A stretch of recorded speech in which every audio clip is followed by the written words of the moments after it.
everybody. Welcome to the area committee, welcome to the regulars and welcome to our newcomers. Thank you. For those who haven't come across me before, Kevin Blanco, I'm chairing the East Area Committee, and we've got quite a bit on the agenda. I know some people have come for certain items only, and we'll try and find a way forward to accommodate as many people as we can, but clearly that might not be possible for all.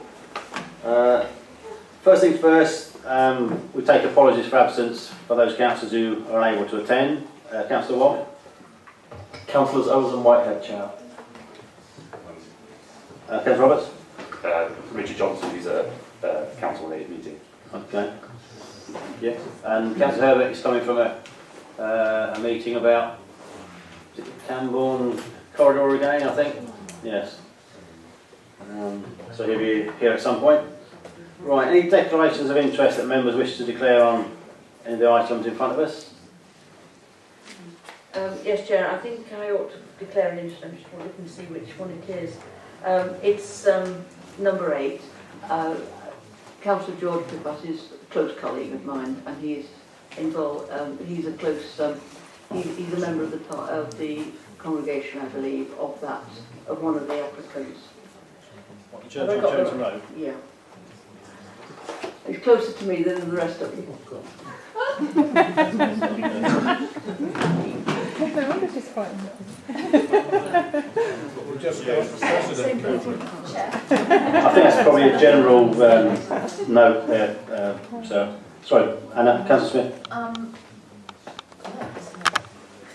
On number 13, I'm a member of the Cambridge Cycling Campaign, and to let other people know whether that has an impact on the Abbey-Chesterton Bridge option.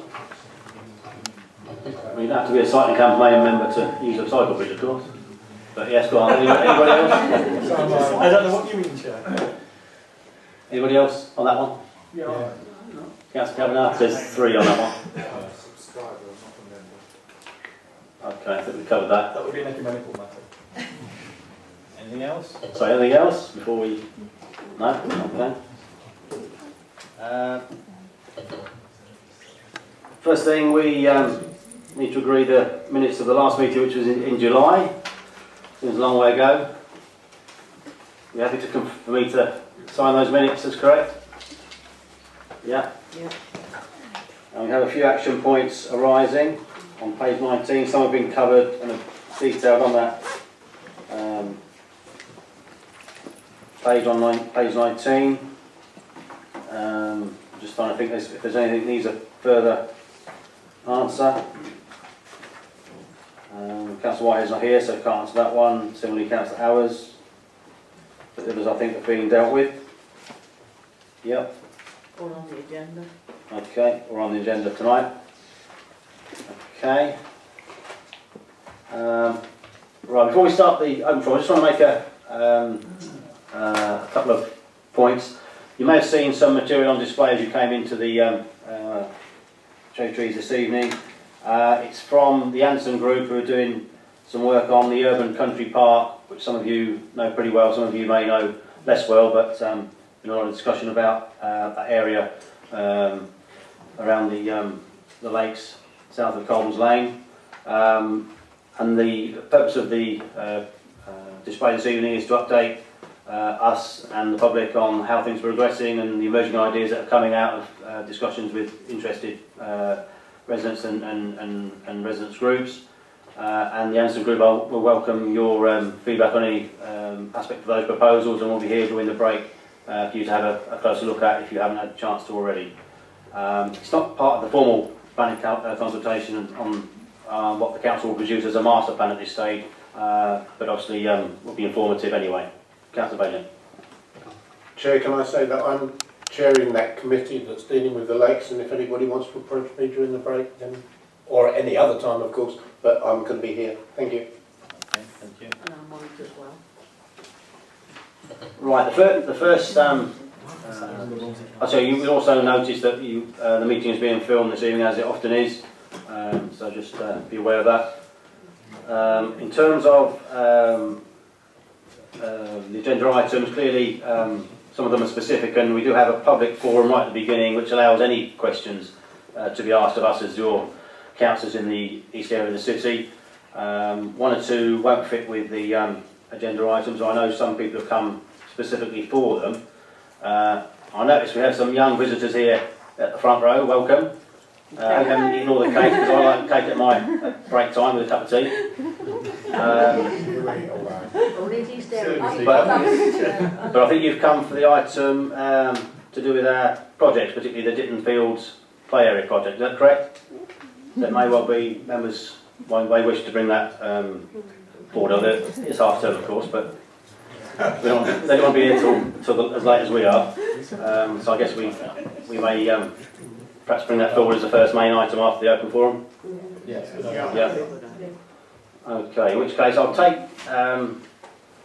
the two questions which are not related to any items later, and if it's okay with Mary, I'll take your question when we discuss the street lighting item, if that's all right. There's also a gentleman here for a specific item, although that may be in the projects that we're discussing, so that would be first anyway. Okay. Right, first question. Margaret, do you want to ask your question yourself, Margaret Cranmer? I'll do it myself. Thank you. The first one is, please could HGVs be banned from Tennyson Road in the way that they are from Victoria Road, because we have persistent problems with vehicles mounting the pavement, particularly because they can't pass. So that's the first question. The second question relates to the possibility of plug-in taxis. The scientific officer in charge of air pollution refused to give me the particulate readings for Tennyson Road, justifiably probably because it involves new equipment. So that I believe, because there's been such an increase in the CB1 development, 40% increase, and a great increase in traffic, and given that there are stop and start manoeuvres and that taxis are more polluting than cars, and the fact that there's government money available, I feel we really need to push for this and grab some of that 20 million as fast as possible. Thank you. Okay, we've got Councillor Benstead here, who's chair of the licensing and deals with some of the taxi issues. You may wish to answer that second part. Anybody want to answer Margaret's first question to do with HGVs? I'm looking at our county members first off, but if not, I'll...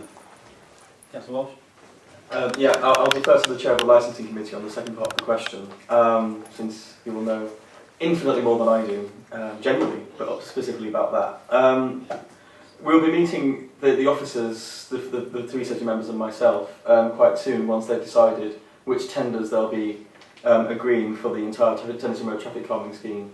We have several times suggested that we look at the question of HGVs along Tennyson Road, and I don't see why we can't raise it again. But I wonder if the Executive Councillor for Planning and Transport might know a little bit more about the process than me. I know it's a very complicated process to apply for, and you have to have a lot of justifiable evidence to pursue it. And that's often to do with the amount of volume at all times of the day, particularly the peak and obviously Victoria Road had an awful lot of problems with evening and nighttime HGVs, and that's why they pushed, and that's why it was accepted as I guess as an exceptional case. But we can certainly investigate that for you, Margaret, because I don't know the full details, but I know the Victoria Road process was quite complicated, although it did eventually get introduced. Councillor Smart? Yes, Chair. I was just wondering whether surely the officers will have taken censuses in connection with the traffic calming that's going to be planned anyway, and if that evidence has distinguished between cars and HGVs, and if it hasn't, why ever not, the evidence might be there already, just needs to be pulled out and looked at with that in mind. So can I suggest to the people who are meeting the officers that they ask when they meet?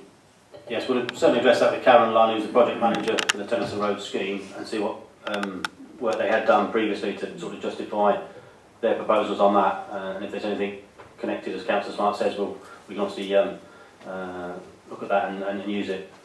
Sorry, Councillor Sinnott? Thanks, Chair. Margaret, that was really interesting. I'd be really interested to know more about this government fund for reducing air pollution and particulates. And I wonder if there are any officers that are present that know anything about it. And if not, could we request some information from officers? Margaret, you seem to know more. It's in Cambridge Matters, and they talk about, the quality of air in Cambridge, and they don't disclose the fact that we failed the targets, particularly with particulates are most toxic. But they have apparently got the money to do a survey to see where the plug-in stations could be. Now, for that means that's a no-brainer for me. I think that we should proceed to move ahead, because we have 870 private hire taxis that come through Tennyson Road, plus the 413 Cambridge City taxis that come through. And so it would reduce the noise, especially early morning, at night, when they're racing through, and generally make life a lot more pleasant for everybody. Thanks, Margaret. Thanks. I'll let Councillor Roberts and Councillor Benson comment on that second part of Margaret's question. Just to make the point though, there are only certain parts of the city where this has been shown to be over the accepted limits. It's not city-wide, it's certain parts of the city on the road network particularly where that is occurring, so clearly it has to be tackled, but it's not on, in every sort of street within the city. There's only certain specific ones. Perhaps Councillor Roberts may elaborate, but also talk about and answer the question that was given if he can. If not, Jeremy will do that. This is more background. Yeah, Jeremy will cover Jeremy's chair of licensing, and it obviously knows a great deal about the taxi trade and the scheme that we're putting. Basically, there's a number of issues that you've raised. I think probably the best way to proceed with this is if I get the relevant officer to, if you wouldn't mind during the break, I'll get your phone number and give you a call during the week. Obviously, we measure air pollution in Cambridge as a city authority, but in terms of levers to reduce air pollution, obviously as a city authority we don't cover roads. So as you can imagine, it's one of those weird situations where we have to work with partners, and for example we work with the bus companies, we work with the taxi trade through Jeremy licensing and so on, and forums and so on. We were successful in a bid to look at points, just the survey stage of it, not the actual infrastructural stage of it. And we have another bid going in related to buses. But what I will do is, in terms of the measuring itself, most of the measuring happens in the city centre itself, and the vast bulk of what for a very long time now in Cambridge has been the higher numbers, apart from the historic reasons, it's a compact city and we've got traffic going through and so on, come from buses. What I will do is I'll get my officer to give you the relevant information that you need, and if there's any problem, if you just let me know, I'll give you my number as well. I'll give you a call during the week. Could that data be published? The data is actually published. So what I'll do is I will make sure those copies. I've got the data, but they don't measure the particulates, which are the most harmful carcinogens. Yeah. Because you need more expensive equipment. They've got, I call them Mickey Mouse diffusion tubes in Tennyson Road. But the expensive equipment which measures particulates is confined to Station Road. And as you all realise, Tennyson Road also leads to the CB1 development. Yeah. What I would say that it's not just Station Road, it measures quite a number of points throughout the city, the more expensive equipment that you're referring to. What I'll do is I will, if I can have a chat with you in the break, and then we'll see what exactly you need, and I will have a chat with the officer. I'll have the officer have a chat with you as well, and then I meet with my officers on a weekly basis, and so I will see what can be done at the air quality level. Definitely, that won't be too much of a problem. Okay, thank you. Perhaps the second part, well, not the second part, the main part of the question about the plug-in taxi. Yeah. As an electric. Some of the more regular visitors to this committee will know quite often I speak on taxi issues because it's one of my briefs on as chair of licensing. Just a bit of background: we've put a cap on the number of hackney carriages that are operated in the city, through the city. That number is approximately 323 hackney carriages.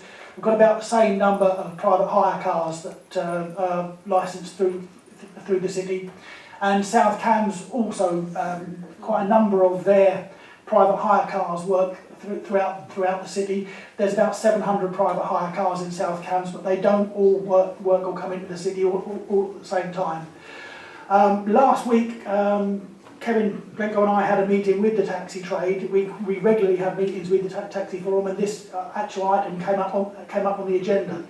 Taxi trade are very keen to get involved in this with plug-in taxis, and we're in consultation with them as to where the best points for the charging points would be. Taxi drivers are businessmen, sometimes small business and sometimes not so small. Sorry, some of them are a bit business people. Taxi people. And they can see the definite advantages from a business point of view of having electric taxis. In fact, some of the older plates that the taxi drivers have converted over to hybrids. You see quite a number of Toyota Prius cars about. The history is that numbers 1 to 120 can have any vehicle they like because they were grandfathered over. From taxi plate 120 onwards, they have to be disabled access. Now, one of the issues at the moment is there are no electrically powered disabled access vehicles widely available. But apparently they are something that will be coming on the market very soon. Hybrids and completely electrically powered. One of the main problems is the size of the batteries and the fact they're going to need to be charging up quite regularly, so it's important that we get the charging points in the position that's best for them. But the taxi trade, from a business point of view and from an air quality point of view, are very much on board with this, so we are moving forward with that. Go on. Yeah, just one other point I forgot to mention. On the bigger equipment that you're referring to is location. We use quite often other people's land because they're permanent fixed sites. So we'll have to have a look at when we do it. For obvious, if there's no location, then it becomes a big issue. Thank you. Right, I've got a question also from Dr. Grant, who attends our meetings quite often. Dr. Grant, would you like to ask your question? Thank you. Yes, it's more of a comment than a question, but it's relevant. Please. No more skyscrapers in Cambridge, please. Could we limit these large storey blocks to 7 stories and not 10? And we don't wish to see any more marquees. I know it wasn't on our watch, but for the future, I think we should say no more marquees, please. Which is, for people who don't know, marquee is the monstrosity at the end of Cherry Hinton Road, Hills Road. Oh. Right. Thank you for that. I think it might have just been me. Certainly won't get many university summer balls without marquees, but the mark, the mark which you're referring to obviously has not met with everybody's favour. Councillor Benstead? Yes, this issue comes up quite regularly because, as we all know, Cambridge is a developing city. If we don't grow and we don't develop, we're going to stagnate, and if we stagnate, people will overtake us. I think last time this debate was on the front page of the Cambridge Evening News was about three or four years ago. We either grow up or we grow out. It is as simple as that. I think none of us want Cambridge to turn into Manhattan or Chicago, but we're going to have to be some form of development. Now, if you look at the tallest structure in the city, it's the University Library, University Library Tower,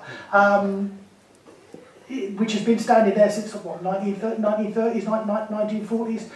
Some of us may have liked to have seen a better design for the buildings on the corner of Cherry Hinton Road and Hills Road, but that's more an issue of design than the fact of the height of the buildings. I perhaps ought to declare an interest because I do work in construction, but I don't actually go that high myself if I can possibly avoid it. But I think we need to be open-minded, because if Cambridge is going to develop and we're going to find places for people to live, then we may have to look upwards rather than outwards. There is a tall buildings planning policy which is more or less talks about judging these type of buildings on their merit and in the context of where they are proposed. And you will unfortunately see another 10-storey building at some point next to the rail station, the contentious site, which will involve demolition of Brooklyn Terrace, involves a office building of 10 stories. Yes, of 10 stories. So that will be something for people to judge whether Cambridge can stomach these things or not. I've made my points on that before, but I won't go into it tonight.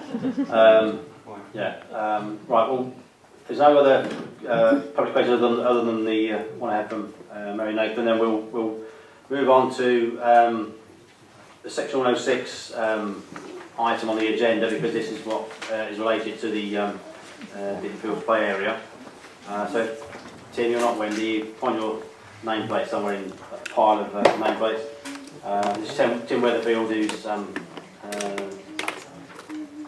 managing the Section 106 is basically when planning developers are obliged to give the council money to spend on improvements as a result of their development.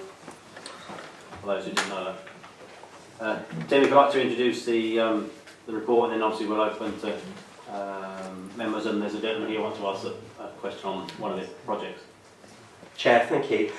This report updates the Area Committee on 5 project proposals for improving local facilities using Section 106 funding devolved to the East area. I just wanted to cover 3 quick reminders about Section 106 funding. Firstly, its purpose is to mitigate the impact of development, such as added demands on facilities made by an increase in local residents through new housing. It is for providing added benefit and can't cover running costs, maintenance repairs, or like-for-like replacements. Secondly, Section 106 contributions have to be used for the purposes and contribution types stipulated in Section 106 agreements. Funding can't be swapped between contribution types. And thirdly, contributions have to be used on projects which mitigate the impact of the developments that they come from. That is why we try to fund projects firstly from contributions from the same ward, before looking for contributions from nearby developments in other wards in the area. As Section 106 funding tapers off, this explains why some wards may run out of available funding for new projects. Whilst Appendix A of the report sets out other projects in the area awarded funding earlier this month, the Area Committee tonight is being asked to consider 5 local project proposals that have been received during last summer's bidding round. You can find a summary on page 144 of the agenda papers. By applying our Section 106 eligibility and assessment criteria, 2 are ruled out of the running, certainly at this stage, and that is the Gwyder Street Community Gardens and the Leper Chapel, and you'll find the reasons set out in the report. I need to clarify paragraph 4.4 on page 143 about which proposals the Area Committee is invited to prioritise. This is firstly because a word was missing from the report. It's amazing the difference one word makes. And secondly, because an alternative approach has been suggested since the publication of the report. The first issue then is that the report is meant to say the Area Committee is asked to consider allocating Section 106 funding to the Coldham's Common BMX track and or Ditton Fields play area or Dudley Road play area, and was missing in the report. The reason why the report asked the Area Committee to consider either Ditton Fields play area or Dudley Road play area is because the Section 106 play area funding available to Abbey Ward itself is less than £50,000. However, an alternative proposal has been put forward to give the Area Committee the option of carrying out improvements to both Ditton Fields and Dudley Road play areas, but at lower levels for the projects. This might allow Ditton Fields to receive around £18,000 or so of play area funding for play equipment for small children, plus around £7,000 of informal open space contributions for landscaping improvements. This would then allow Dudley Road play area to receive around £30,000 of play area funding, with around £10,000 of informal open space funding for landscaping. So we're just trying to make best use of the funding that's available to see if that will help members. The choice about whether to prioritise some or all of Coldham's Common BMX track, Ditton Fields play area and Dudley Road play area is covered in recommendation 2.3, but there are two other recommendations. In paragraph 2.1, there is the issue about Sturton Street Chapel and Hall. Given that Petersfield Area Community Trust is no longer in a position to convert Sturton Street Chapel and Hall into a community centre, the £48,600 provisional grant, which was conditional on PACT acquiring the site, needs to be returned to Section 106 devolved funds. This devolved community facilities funding can only be used for community facilities, that is, buildings where community activities and social activities take place. Paragraph 2.2 recommends that the Area Committee provides £25,000 of Section 106 community facilities funding from Coleridge Ward towards the refurbishment of the Memorial Hall and Church Hall on Cherry Hinton Road, whose catchment straddles the east-south border. Now, there are members of the Greek Orthodox community who've made the application here today, that if you have any specific comments on that, I'm sure they'd be able to provide you with more details. But the main thing I wanted to put across is that the Executive Councillor has already allocated £100,000 towards this £150,000 project, but both the East and South Area Committees are also being asked to contribute £25,000 each. Given that there wouldn't be enough in any of the relevant devolved or strategic funds to fully fund this project, this combined approach seems the best way of helping to fund the project overall. Chair, forgive the long explanation, but I just thought some of those issues were important to highlight to you. Thank you. Okay, 2 points just to help me, if not others as well. In terms of the Memorial Hall, has the South Area agreed to give 25,000 at its recent meeting? Chair, the South Area Committee is on the 14th of December, so what we've set out in the Community Services report is that once we have asked this committee, we will then report to that committee and report what the East Area's decision is. Okay. Just for my clarification, if the committee members, and I'll invite obviously some speakers first, were inclined to support that proposal about the split funding in terms of the two play areas, does that mean then we could no longer continue with, at this stage, with the BMX proposal? No, Chair. The play area funding, there is just slightly under £50,000 of play area funding in Abbey. The BMX track would be funded from informal open spaces money, so you could do both. I should point out that the play areas will also involve a little bit of informal open space money, but there is enough around from related developments to make all of that possible if you wanted to cover all three, but at that lower level, those lower levels for Ditton Fields and Dudley Road play areas. Okay, thank you. Sarah, my assistant here, also reminded me that someone is going to speak from, I guess, is it the We Are Ditton Fields group? Yes. You've got a spokesperson, this young lady at the end here. Yes, I'll let the gentleman ask his question and I'll come to you if that's all right. The gentleman just behind you, actually. It wasn't a question, I was just going to speak in favour of Dudley Road being improved. But Peter told me about this proposal for possibly both areas being done, and I fully support that. My wife went to Durton Fields this week and thought it was great for anyone over about 6, but that it was appalling for anyone under 6. And I'd say the same kind of thing for Dudley Road. I might get Dudley Road and Durton mixed up here, apologies. I live just round the corner from Dudley Road and would use it a lot more than I can do, or my 2-year-old can do, because the facilities are generally appalling. It's gradually decaying. I've lived in the area for nearly 4 years, and items have gradually been taken away. The environment around it is no good. The play bark is rubbed away, needs replacing. The fencing's rotting away. There's loads of weeds in the area. It's generally not good for under 5s to play in at all. And the area is, there's more and more young families in the area. We get more and more use. There's a lot of community action in the area. I'm thinking of Abbey in Cambridge and things like that, which hold loads of events on that recreation ground. Yeah, I just think it really needs upgrading.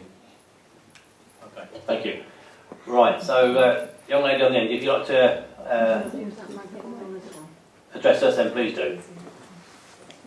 Well, I think that Ditton Fields actually needs a bit of a bigger park, because basically there isn't actually much space, because there's a football pitch, but not many kids actually really use it. Basically, I think there should be like a under 5 kids area that should really be there, so the little kids can actually play. Right, okay. Anybody else want to add anything to that? Yeah. Please do. Yeah. We could move on for the little kids to play, because so the kids don't get hurt, because there's big people there and some people are playing football and the ball keeps coming out and hitting little kids. I've lived there since I was really little, and when I was little there wasn't much for me to play on, so I think it would be good if you put some new equipment in, because then they actually have something to play on. You're a lot taller now, aren't you? Yeah. I've lived in Ditton Fields for 10 years, and there is a sense of community, but it definitely needs some money put into it. There's a lot of families on low incomes there who can't afford to take the children out of Ditton Fields, so you know they really need things to do. You know, there's a lot of trouble with sort of vandalism and basically bored kids who need who need some care and attention and some enthusiasm about them and their life. And I've been discussing with Hilary about money going into, as the guy said, into young people for toddlers play equipment, because there is a basketball court there, but the trouble is that the older children are vandalising the equipment, have vandalised the equipment that's there, and it does need to be the areas need to be separate. So there needs to be a specific area for the toddlers that's clean and safe, and also then things for the older children, so they're not bored and vandalising the equipment. It is quite a big issue, which we've discussed a lot, and we have a lot of ideas for, and a lot of enthusiasm and passion to make big changes in Ditton Fields. But yeah, quite happy to share the money with Dudley Road. I think that's a fantastic idea. There is enough for everybody. We might have to get inventive and beg, borrow and steal, but it can be done. So yeah, I'll pass you over to Hilary. Are you okay if I say one last thing? Just that my role in Ditton Fields is working with residents and finding out what they want, and that's been the feedback from residents of all ages, and that's improving the area for young children, and so therefore for their parents and for their older siblings. It's going to make the park more accessible for a lot of families, and it's going to start to get people back into the park, whereas at the moment it's quite a lot of people aren't using it, so that'll invite more people in. We're also working with addressing a lot of the issues around vandalism, so getting a a lot of young people involved in designing the park or what they want in the area, and really listening to how to develop it. I think that might be what I was going to say. I think I finished. I had something else. No, I think that was it. Yeah. Thank you. Working together, basically. Because if the children are invested in what's going on, then they're more likely to want to look after it, and it will be a shared venture rather than just something that's been put there by people who are not using it, who don't know what they want. Yeah. Yeah, well, I mean, the committee councillors will discuss the overall proposals in a moment, and clearly when a play area is allocated, when money is allocated for a new play area, then clearly part of that will be to discuss it with the residents and the youngsters, and try and get a design and an approach that's going to be meeting their needs, and you obviously expressed some of those already, so that will be part and parcel of that process. I don't think there's going to be an awful lot of discussion on the church proposal. I get the indication we're probably going to be happy with supporting that as our commitment to that, so I'll leave that, if I may. So I'll open discussion now to the committee members. Councillor Smith and Councillor Roberts. Yeah, it's just a clarification really to Tim. So am I looking at the report here, it implies that splitting the money between Dudley Road and Ditton Fields wouldn't provide sufficient. It says there are not currently sufficient devolved S106 play area funds directly related to play areas to enable the area committee to choose both. Is that now not what we're saying? That we could actually provide sufficiently good quality resource to two areas, and it would be worth doing if we split that money?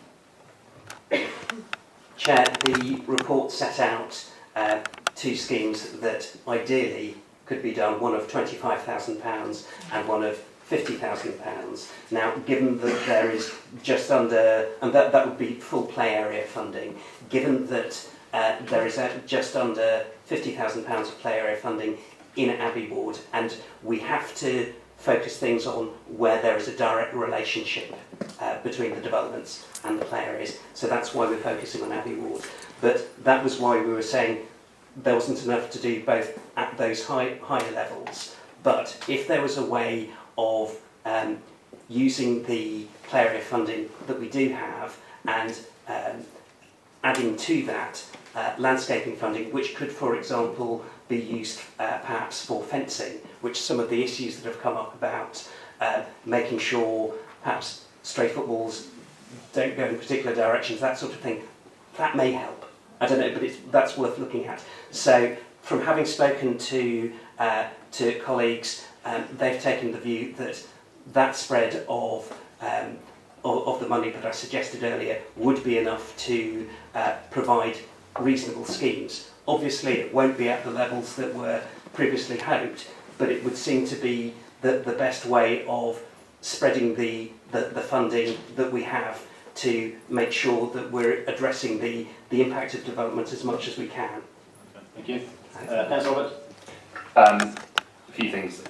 Firstly, thank you very much for coming, especially the younger ones who speak more eloquently than many of our councillors. So what I would say, as I'm obviously, I'm very keen on the Dudley Road scheme, but that was in ignorance on my own part of a lot of the details of the Ditton Road scheme, the Ditton Field scheme, and Councillor Hart, I know, cares passionately about that scheme, and I think as a ward councillor for Abbey, I think splitting would obviously be the most equitable solution. It's a bit like the prisoner's dilemma, where it shouldn't be you either gain everything and lose everything when you can split. What I would say on the Dudley Road side, obviously it hasn't been done since the 90s, and there are a number of growing families in the area. I mean, obviously you canvass the area and you see it, but also on the Ditton Field side, obviously Hillary and a lot of other people are doing great work there, and we want to keep that momentum going. So there clearly is a good need to do both, even if it's not the full extent of the scheme that would be like you wouldn't necessarily like. Obviously, you can always try and come back, and it's, I know for at least Councillor Johnson and Councillor Hart, they do spend a lot of time doing things at that end of the ward. That obviously it's an area which we won't lose focus on, even if that is the case. And then the only other thing I'd add is obviously just going to the report. Obviously they score very well. The only thing that I always think is quite sad is just on page, I think it's 145, that obviously sadly as a council we have to consider crime in things. I mean, I don't think vandalism should ever be the factor for not building something. It should be the factor for having, and we're going to have the police here later on, there should be a factor in getting better policing rather than not building children's facilities. So it's always sad, but obviously it's a factor as a council you have to make. So that's it really, and I hope others will agree with me. Okay, Councillor Smart. Yeah, my question was much what Councillor Smith said. If we split it, is what results going to be worth? Because there'll be times, there'll be a period when they won't be able to be used at all while they're being built and all that sort of thing. Is it going to be good enough, even if it isn't perfect, on both sites? Or are we going to water it down to such an extent that actually, perhaps not? I think that more or less was Councillor Smith's question, and I didn't quite hear the answer. Chair, you didn't quite hear the answer from me because in coordinating the process, I've spoken to colleagues who would be able to give you far more detail. Now, our development manager in our Streets and Open Spaces team, Alistair Wilson, is here, and he has.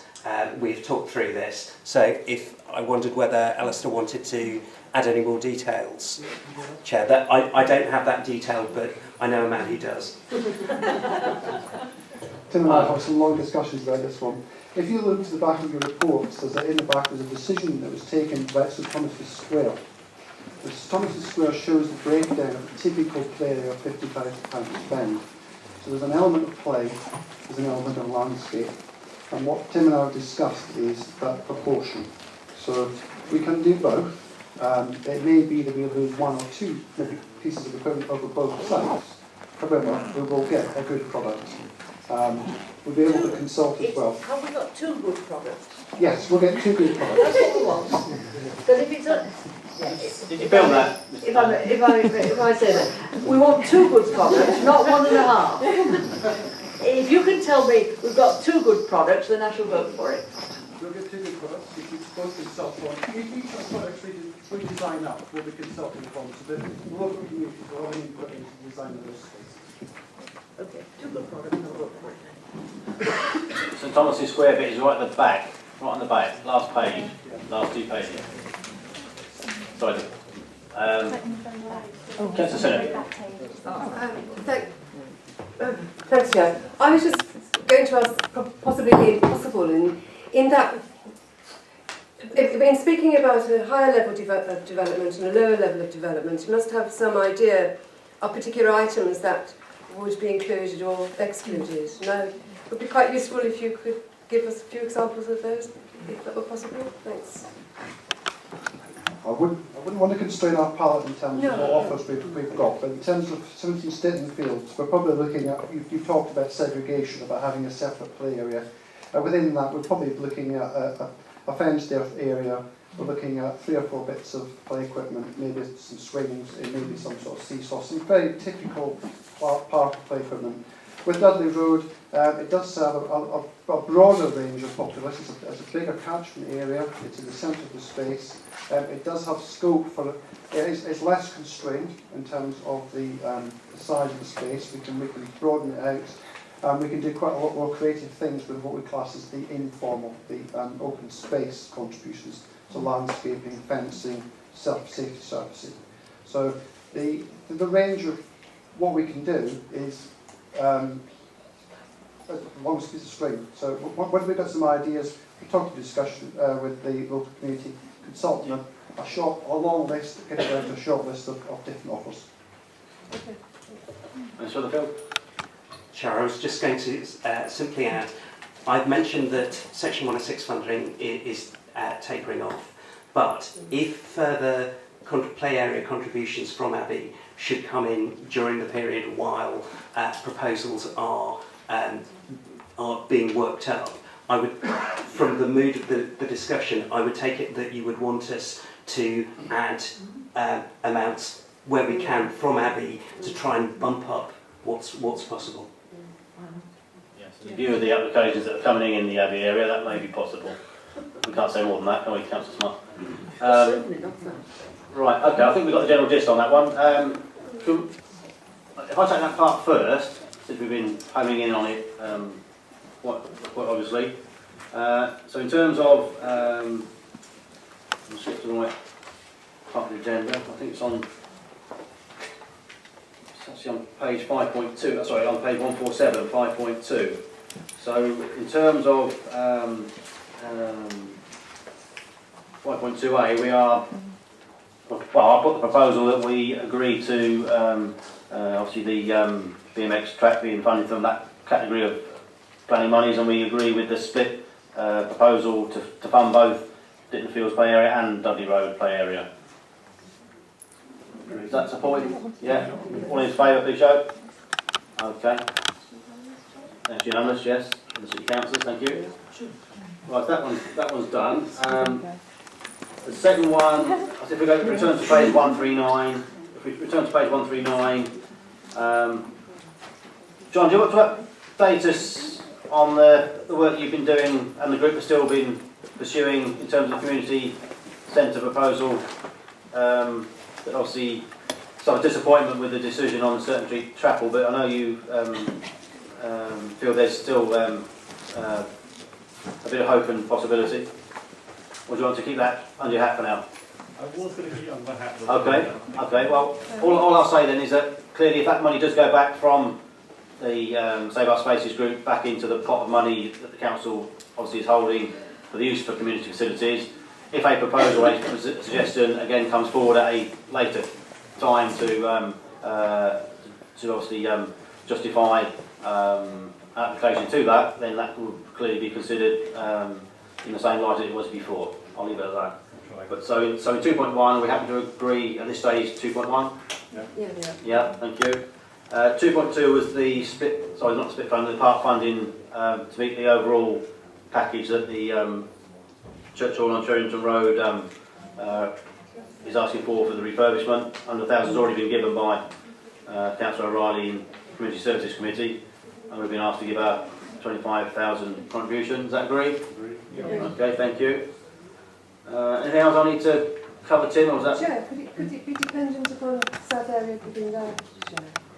No, I think we'll leave it for them to decide. We come first, that's why I asked the question, and they already made the decision. If not, then we have to make our decision first, and we put the ball in their court, as it were, haven't we? Is there anything else, Tim, we need to agree at this stage? Chair, just simply that those recommendations that as we've set out here are subject to project appraisal and community use agreement as appropriate. Thank you. Yeah. Okay, thank you. Okay, thank you, Tim.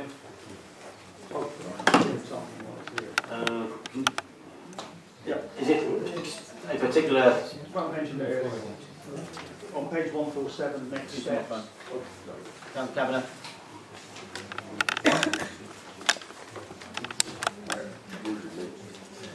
Sorry, page 147, on the next steps, we've got 5.2b, which refers to Coleridge Recreation Ground.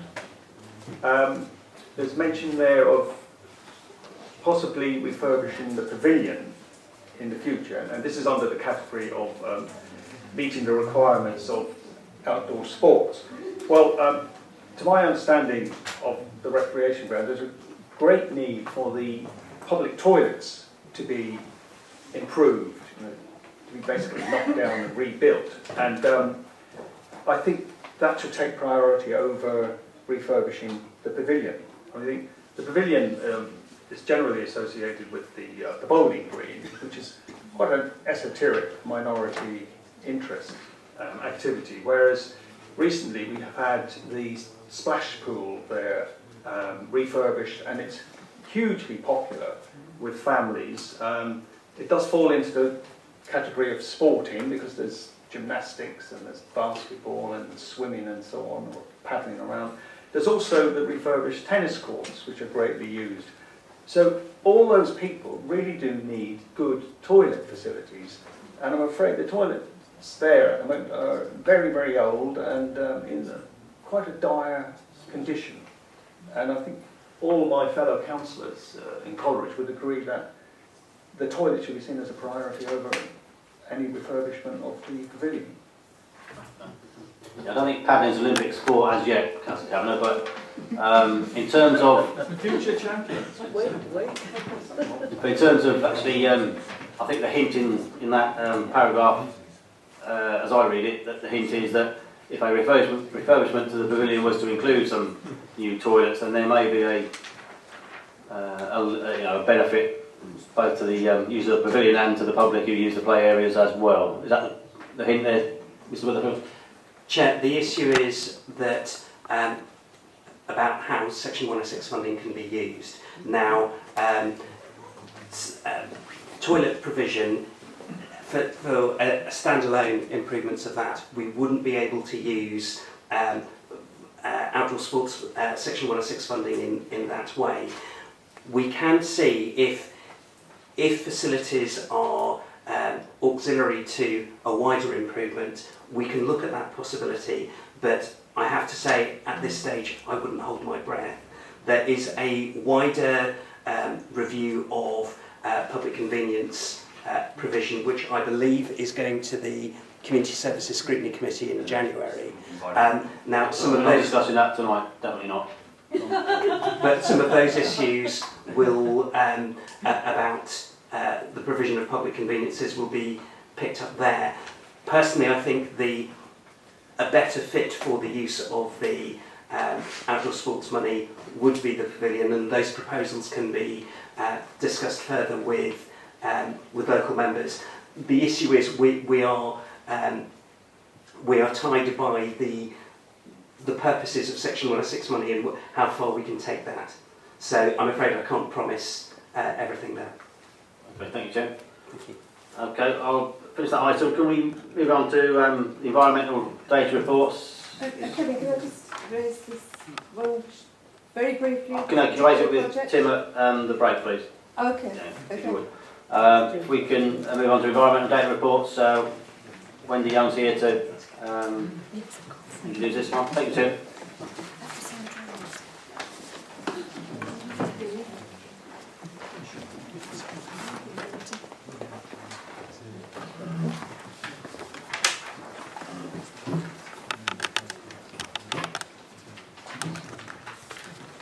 Okay, these reports are on page 21 onwards of the agendas, if anybody's managed to get a copy, thank you.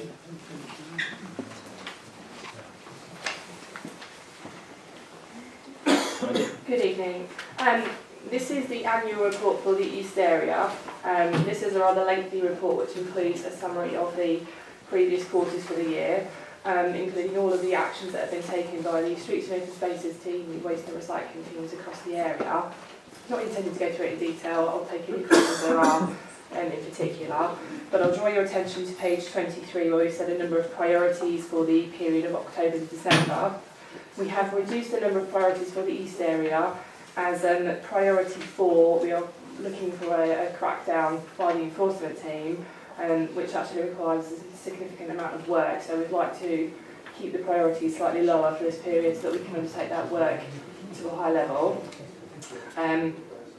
Within this report you've got a copy of the Petersfield Ward Blitz, which took place during August, and we've also got the Romsey Ward Blitz upcoming during December, so any suggestions for areas you'd like to see tackled as part of that, we would welcome suggestions from members either now or directly emailing to myself. We then go through a summary of all the specific issues that have been raised as priorities for the previous quarter and also the previous year. And you will see that we have also started to compare year-on-year data now that we have a full set, so we're able to compare enforcement data and operations data for the previous period. We are now also introducing on page 41 some waste and recycling data. I've been advised by my colleagues in waste that we're unfortunately not able to break that down to ward level, so it is actually city-wide. But as further data becomes available, we'll actually introduce that into the report as well.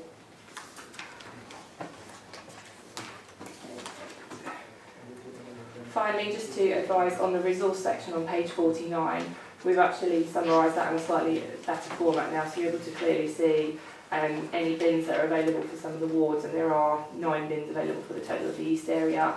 And for dog bins, we have 8 bins as well across the area. You also now have a number of dog fouling signs that you can allocate. Anywhere that you feel that perhaps dog signage is not sufficient, we have a number of signs for each area that can be put up as and when they're needed. And again, in the appendices, you'll see some of the photographs of some of the work that's been undertaken. We've also included a newspaper article from the dog poo poster competition that we did during the May period, showing the winners that were actually selected. And these will be appearing on litter bins throughout the upcoming months to sort of indicate that you can use litter bins to dispose of dog mess as well. And that's a report in summary. I'm happy to take any questions that there are. Thank you, Jess. Okay, obviously the forthcoming sort of recommendations are listed quite clearly, but any questions for... Oh. Councillor Smart, I'll come round this way. Councillor Smart first. A number of points, if I may. But starting with page 50, I have actually requested a bin at the corner of Whitecliff and Brooks Road. It doesn't seem to, and I got an acknowledgement, but it doesn't seem to be appearing on the list. Don't quite know why. Secondly, same page. I know I mentioned this last, at least I thought I mentioned this last time. I did mention it last time. That Devonshire Road is not in Romsey, so I was a bit surprised to see it's still in Romsey. We don't mind titles. You may be an empire builder, I'm not necessarily. Sorry. Why did I sit between the Romsey councillors? Because you sat down there. Oh. Page 40, another sort of misdirection, well I think it's a misdirection. You mentioned on page 40 that 28 fly tips were removed from Romsey, including 3 on Barnwell Road. Well, as we've only got about 5 yards of Barnwell Road in Romsey, I'm a bit surprised at that. And finally, and a bit more positively, I note on page 26, I note you're going to drop the fly tipping behind Broadway because you think you've sorted it. Well, I'm assuming that it can be reactivated if necessary. I do note that you think you've got a good working relationship with the people there, so it'd be good to keep that up, I think. But well done, yes, because it was, for a long time, it's been a bit of a problem, so well done for sorting it. Councillor McGallis, you have a hand up? I thought. I did. You didn't? Thank you. Councillor Roberts. Firstly, thanks obviously Wendy for the report. It's a combination of it's something that we were quite keen as councillors to bring in a year ago onwards, and obviously we can see now some of the fruits of an awful lot of labour. What I would say is just so people are aware, just to remind everyone, these are obviously actions in addition to usual actions that the council would undertake. But I'm also glad it was something that we were also quite keen to do to make it truly an environment report, was to bring in a waste element. And just on that front, obviously waste trucks don't follow ward boundaries, they actually obviously cross them, but they also increasingly into the future will be crossing City and South Cambs boundaries. Just so council's aware, the black bin, second black bin figures will go into this section of the report, because I know it's something that some of you have asked about.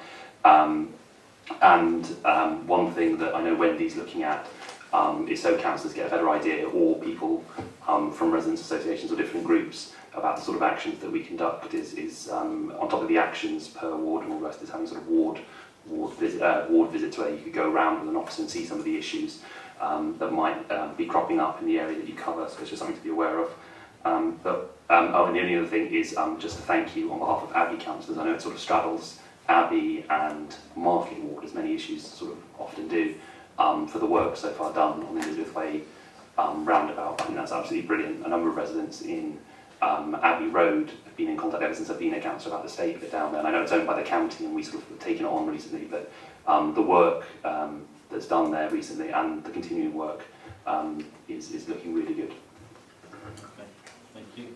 It was Councillor Smith, sorry, I saw a hand go up. This one.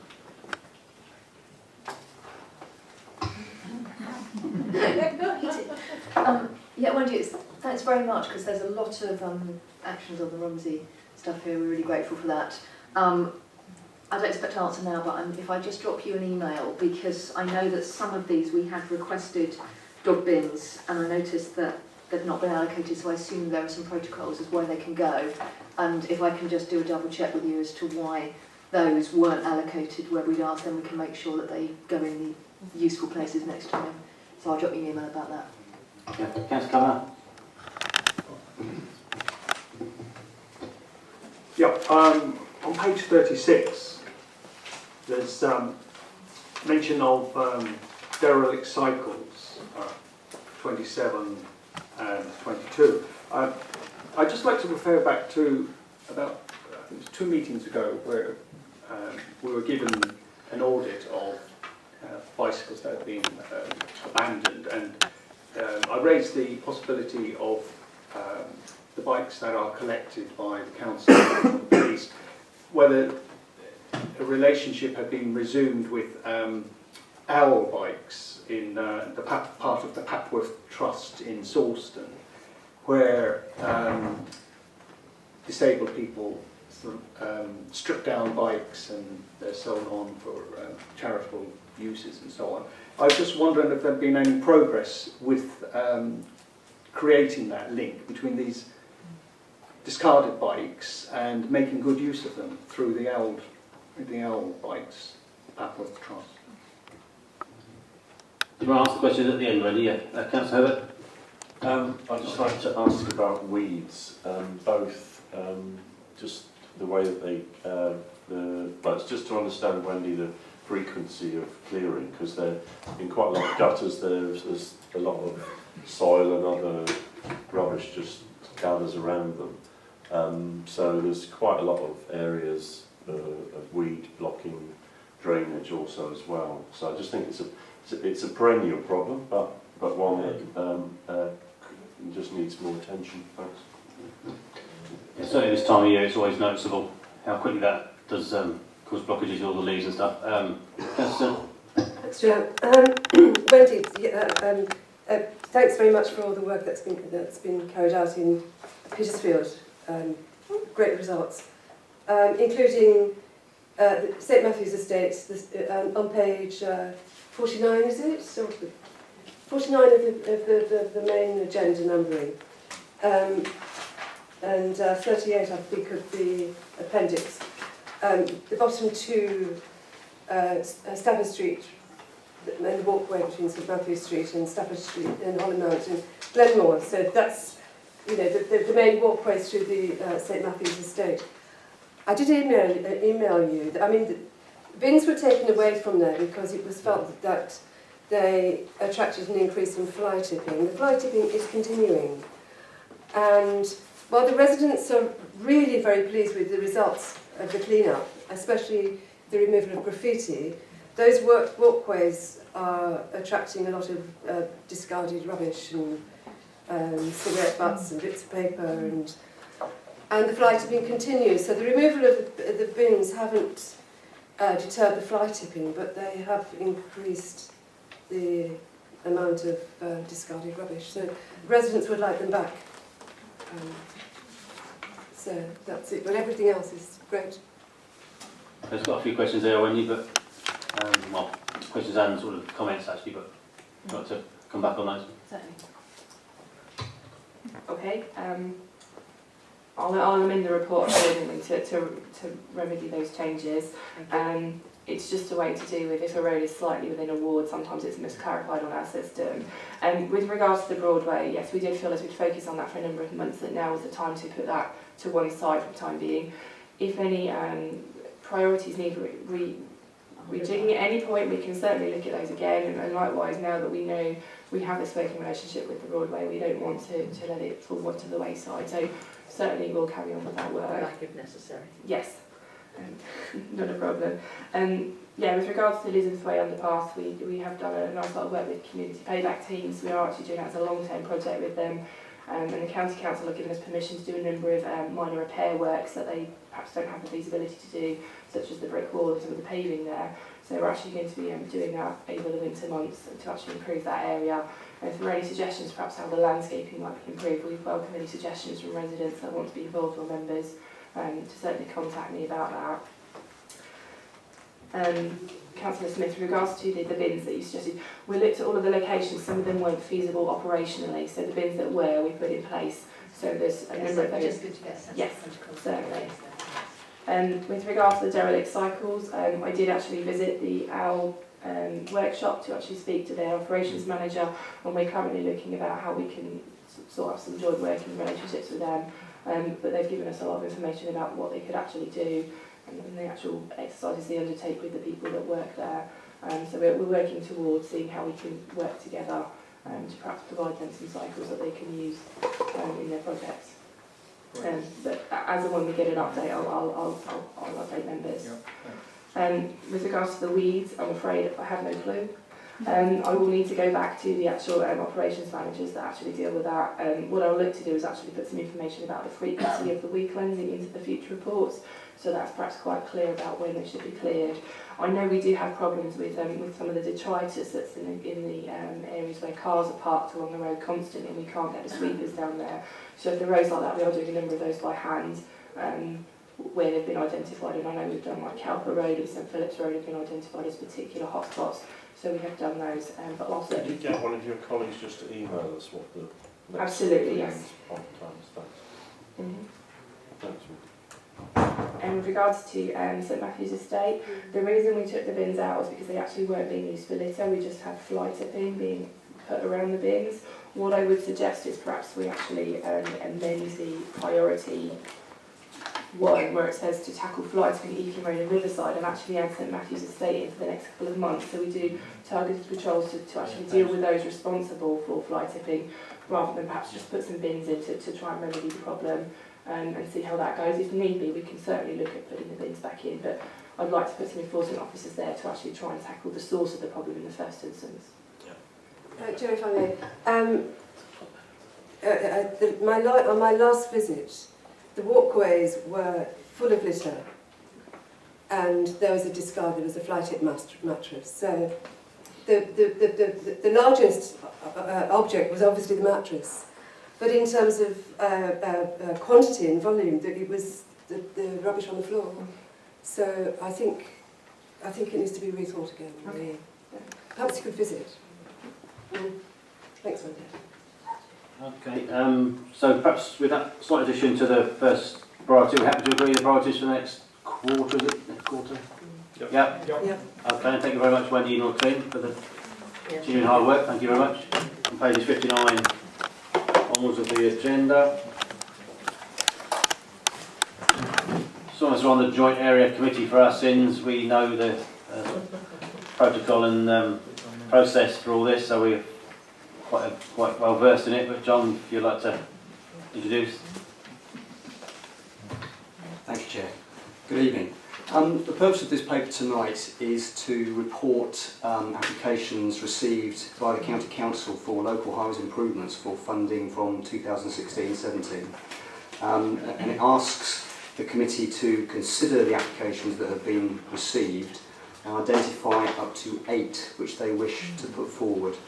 By way of background, local highways improvements has been operating for a number of years now across the county, including in Cambridge. In Cambridge, it's something that we have funded through our annual environmental improvement programme. That is continuing. There have been some changes in the last 12 months to operating protocols around environmental improvements and to local highways improvements as well. But the most pertinent of those really are laid out in section 4 of the report. And very, very briefly, we are now restricted to a maximum of 32 bids to be put forward to be considered by the Cambridge Joint Area Committee each year. And each of those bids has to come through an area committee in advance of being considered by the Cambridge Joint Area Committee. In the past, as many councillors around the table will be aware, the county have considered their local highways improvement programme in advance of us seeking the contributions towards those projects from the City Council through our annual environmental improvement programme, and a paper has had to be brought subsequently to the county considering its process to each of the area committees. That has caused some operating difficulties in areas where we haven't had support from area committees for approved projects that the county has already, if you like, adopted.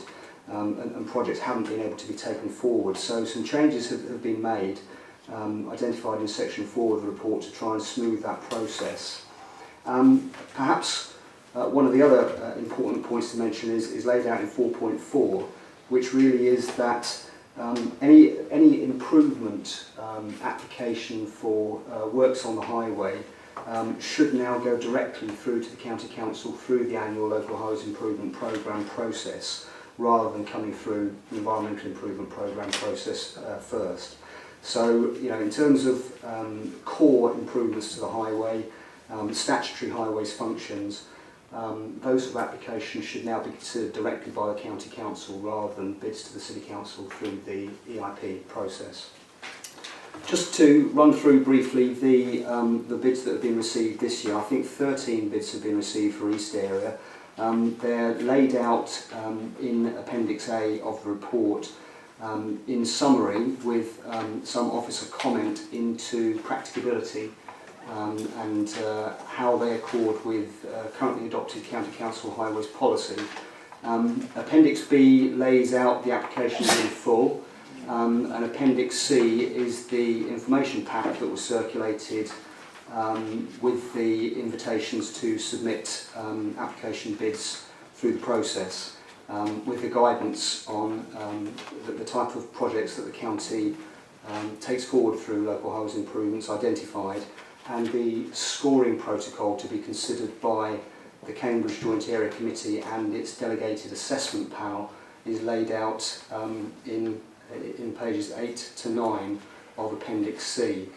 So the request to Area Committee tonight is to consider those 13 bids that have been received and to choose up to 8 which you would like to be put forward to the County Council for consideration by the assessment panel acting on behalf of Cambridge Joint Area Committee. And I'll be happy to take any questions, Chair, that members have in your deliberations. Thank you.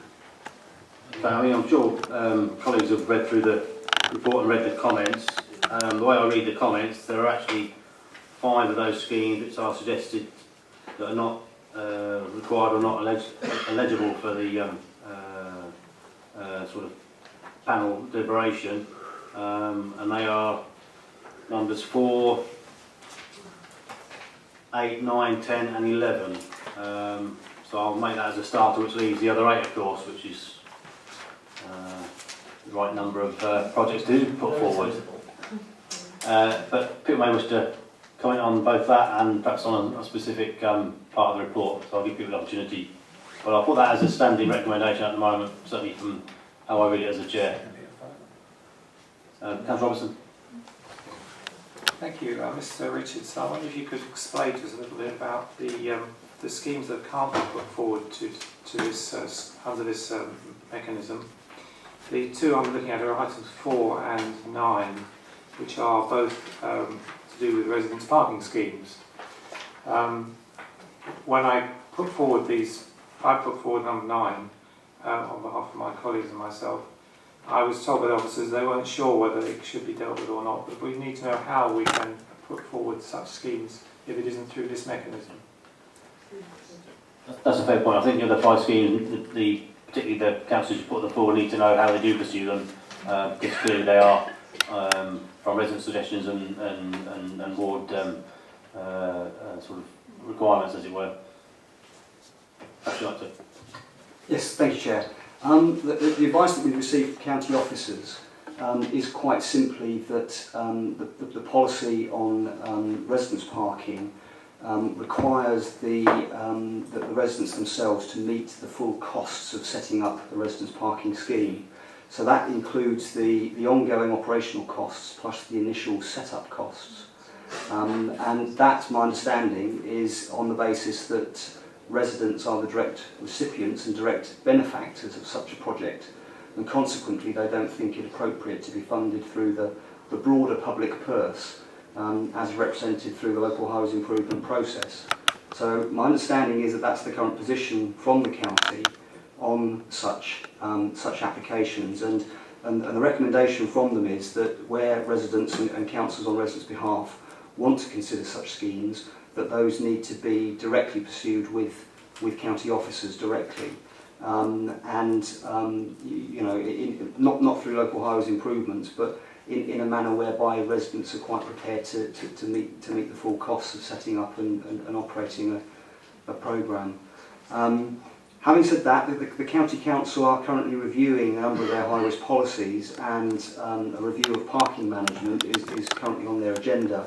And my understanding from the county is that they hope to complete that by early 2016. So whether that will bring any change in that policy approach, I think we wait to see. But obviously at this stage, we wouldn't expect that process to be concluded in time for these applications to be considered by and adopted by Cambridge Joint Area Committee. So we're working under the current adopted policy. Councillor Maiden. That is not national legislation, that's the County Council dictating, is it? So they're not prescribed from doing that. So that's correct, Councillor, that's my understanding. Yes. Yeah. So Cambridge City then is considerably disadvantaged because of all the parking that we have in the city in comparison with the villages where they don't have a parking problem, and yet it is the villages that are filling the city up with cars. So that's the County Council situation right at this moment, and it's something for us to consider about whether we might want to challenge that. Yeah? Well, yes, and I think just to come back to the point that was made earlier about the effectively the 4 or 5 potentially ineligible projects, the advice from the county is that if Area Committee still wish to pursue those projects and put them forward for assessment, then you are quite at liberty to do that. And the County Council will consider them within their policy criteria. It's your choice really whether you wish to do that as a committee. But the advice that we've had from the county officer so far is that unfortunately those applications would have to be rejected because they don't currently meet the policy. Can I have a supplementary there, Kevin? Thank you. So that has been a political decision or an officer's decision in the first place? And the second question that I'd like to ask you is it a political decision that it's only 8 schemes per area? Because this area is considerably bigger than other areas within the city. And so if we were to submit 9, would it be then up to the next committee to decide whether they were going to accept our 9? I think ultimately the decision has been a political one, but it has been officer-led because there has been a review of operating protocols around local highways improvements. And the officer recommendation, I believe, has been for up to 32 for the city, spread across the 4 areas, giving 8 per area, a maximum of 8 per area. And that has been adopted by the county's Highways and Community Infrastructure Committee, and also in terms of coverage for the Cambridge area, the Cambridge Joint Area Committee. So it was a review undertaken by officers, approved by councillors. Councillor Roberts. Quick question. I was one of the people who had one of the 2 that was booted. It was in response to residents, obviously, the Cheddars Lane development and all the rest being concerned about parking, and they already are concerned about parking on match days. And obviously, it's been deemed with under this policy, the county's policy, ineligible. Can I just 2 very quick questions? You said that it has to pay for the operational costs. Do you literally mean the operational costs in the sense of the patrolling, all the rest? You do. Okay. Yeah. So do they also get the money, therefore, from people who are? Well, it's a fair question. If you're paying for it, you get the cash. And secondly, can you just pinpoint roughly when that change was made? Was that? I mean, I'm not a county councillor, but that must have been, I would assume, a relatively recent change. Or am I completely wrong? My understanding was that the policy was last reviewed in around 2011. So I think the current policy dates back to then. In terms of the ongoing operational costs for residents parking, there's the permit process. I think that the fee for that is currently between £50 or £60 per year. One of the areas that the county is keen to review is the pricing structure for residents issuing of residents parking permits to see whether that is at the right level or not. In terms of the ongoing operational costs, there is of course the enforcement. and part of that balance in terms of ongoing operational costs is any income that's received through fines, penalty notices and what have you. So that's all taking into account. I have to say that obviously there is an ongoing operational cost, but we shouldn't lose sight of the fact that the initial setup costs can be quite costly in the first place and amount to several £1000s. Now, where that's spread over a very large area per person, that doesn't work out necessarily too onerous, but for us, it almost counts against smaller area schemes, so it makes it much more difficult for residents to afford them. Yes, Walsh? Thank you, Chair. In an effort to be helpful, since I don't have voting rights, can I suggest that one of the City Councillors seconds your recommendation to remove the ones you've listed? Partly because all county councils will know, and a lot of city members, particularly if they've been involved, will know that there's been this 6-month review with a new officer appointed to review the county council's parking policy. We've just been told they plan to come back in early 2016. Presumably that will go to CJAC, the Joint Area Committee, for a report, but I don't see any particular reason why this committee couldn't request to see the report as well, so that all councils are made aware. Because there's no point clearly the county is not going to push ahead because they're currently doing the policy, they have no policy to pursue or to implement things with, so there's no point in pursuing it now, but come 2016, that's when we should look, Chair. Yeah, they do have an existing policy, which is not Well, they have a moratorium on extending things. Councillor Smith, that's the last point, and we'll put it to vote. It's a question actually. You said that the parking policy is being reviewed. Do you know if there's a publicly available consultation document for this, or is it still being reviewed internally? I don't know, but I suspect there isn't anything as yet. Whether there is an intention to have something like that, I'm not entirely sure. I've not been made aware if there is. As Councillor Walsh has just indicated, I think the new officer that the county have taken on to review this area has only been in post 1 or 2 months, so she's picking this up. And as I say, my understanding from the traffic manager is that it hopes to report early in 2016, but whether that's going to be January or March, I'm not able to say at this stage. I'm afraid I don't have any information. Clearly we'll feed into it as and when. Okay, so I'll still leave that early recommendation, which I thought was going to help concentrate minds, and I think it will. So, I mean, it was a bit of a alternative way around of looking at it, but if we take out 4, 8, 9, 10 and 11, that does leave 8 schemes to go forward. People happy with that recommendation? Yeah. Okay, thank you. Right, thank you, John. Our next item was something deferred, it shouldn't take long, something deferred from the previous meeting, and that is to appoint someone to the Cambridge Airport Consultative Committee. Hopefully no one's had time to think about it. It was July last meeting. Any nominations from the committee at this stage? Councillor Hart? Yes, I'd like to continue on the committee. Thank you. Okay. Seconded. Any other nominations? No, in which case, Councillor Hart, thank you very much. Continue to represent us on that one. I just realised the last item is another appointment as such. Councillor Howers informed committee services that he no longer wishes to be the vice chair of this committee. So can I accept nominations from the committee for a replacement, please? Councillor Smith? Okay. Happy to second. Seconded. Any other nominations? No, in which case, Councillor Smith, thank you very much. As of now, Vice Chair, so if I get struck down by a thunderbolt, which some say I deserve, not many, few. And you're here to take over. Right, thank you. Right, our next item is item 10. We have Glenn Richardson here from the Urban Design team, who's going to update us on the Cromwell Road, well, the Ridgins site particularly, Cromwell Road draft supplementary planning document. I know 1 or 2 councillors have taken an active role in the workshop already. Glenn?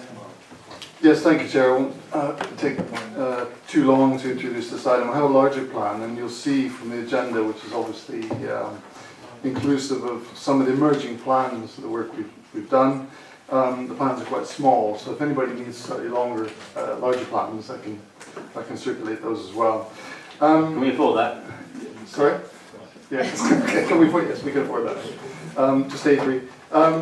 We've been working as City Council together with the owners of the site, Ridgeons. There's a representative here tonight, Mr. Paul Beltman from Carter Jonas, representing Ridgeons as well, if you have any direct questions to Ridgeons.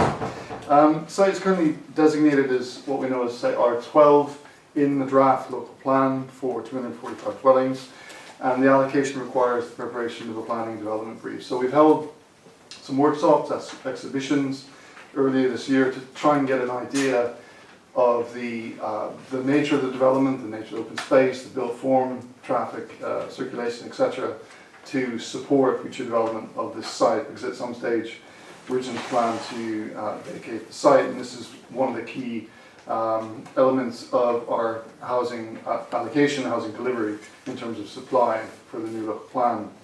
We are planning, Chair, to take this to the Development Plan Scrutiny Subcommittee and ask, in your other role, of course, as Executive Councillor, to support the draft emerging planning and development brief for the purposes of consultation early in the new year. What you'll see in the plans, starting on page 158 of your agenda, is an emerging, very skeletal, if you will, very formative, illustrative plan, which would look at sort of layers of blocks, open space, movement, circulation, so on and so forth. These have very much been informed by input we've had from residents, from members, from stakeholders.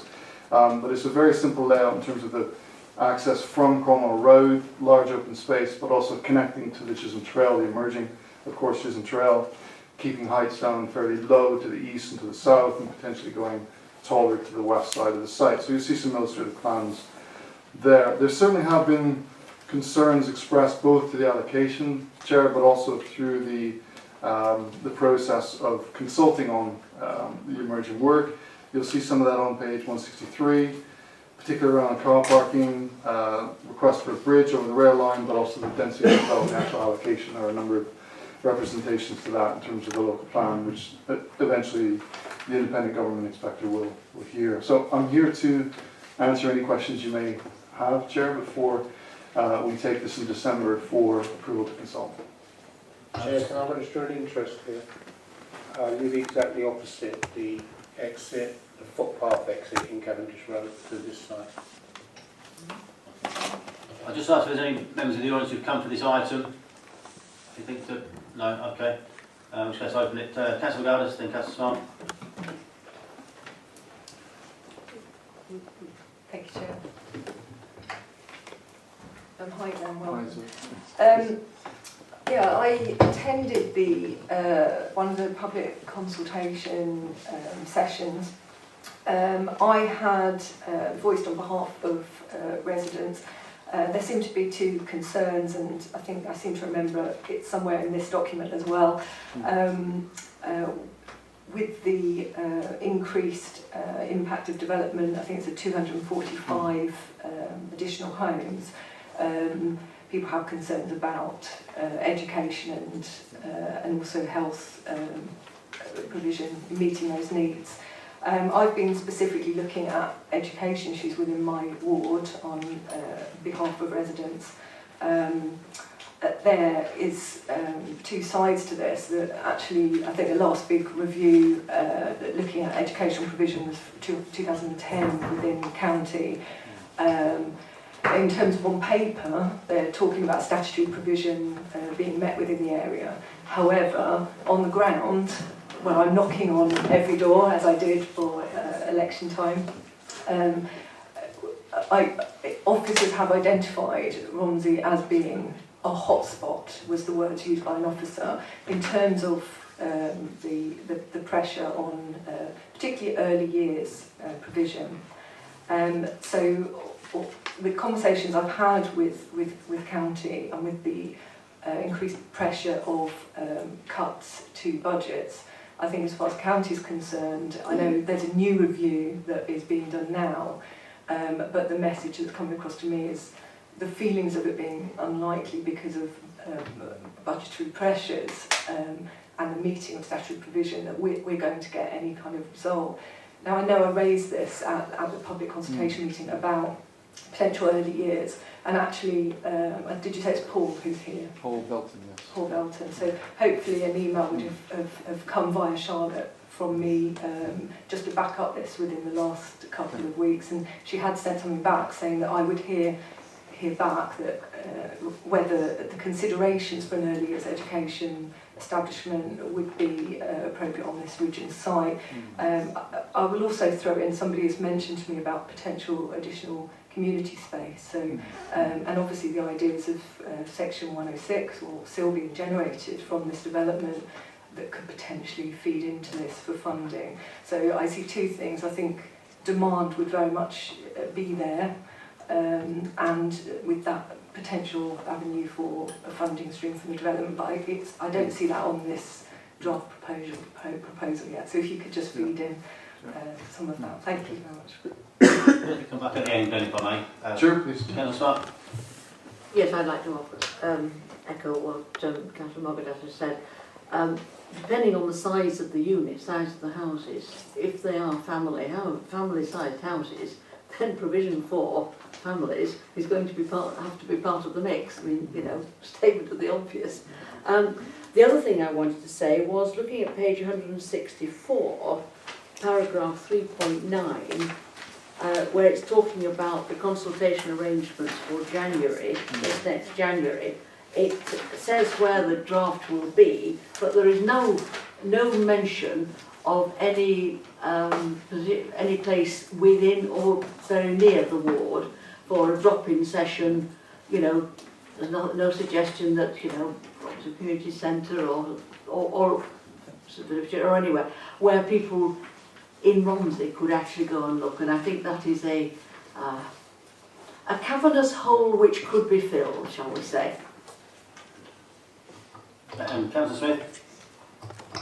Apologies if I've missed this from the documentation, but I'm looking here at the proposed cycle access, and particularly looking at page 158 and the Chisholm Trail route, and I can see that that's skirting the bottom of the development, and there have been discussion about making that development much more permeable, with the Chisholm Trail really going through that much more strongly, so that it would create a much greater access to that. So I'd be interested into why we now have.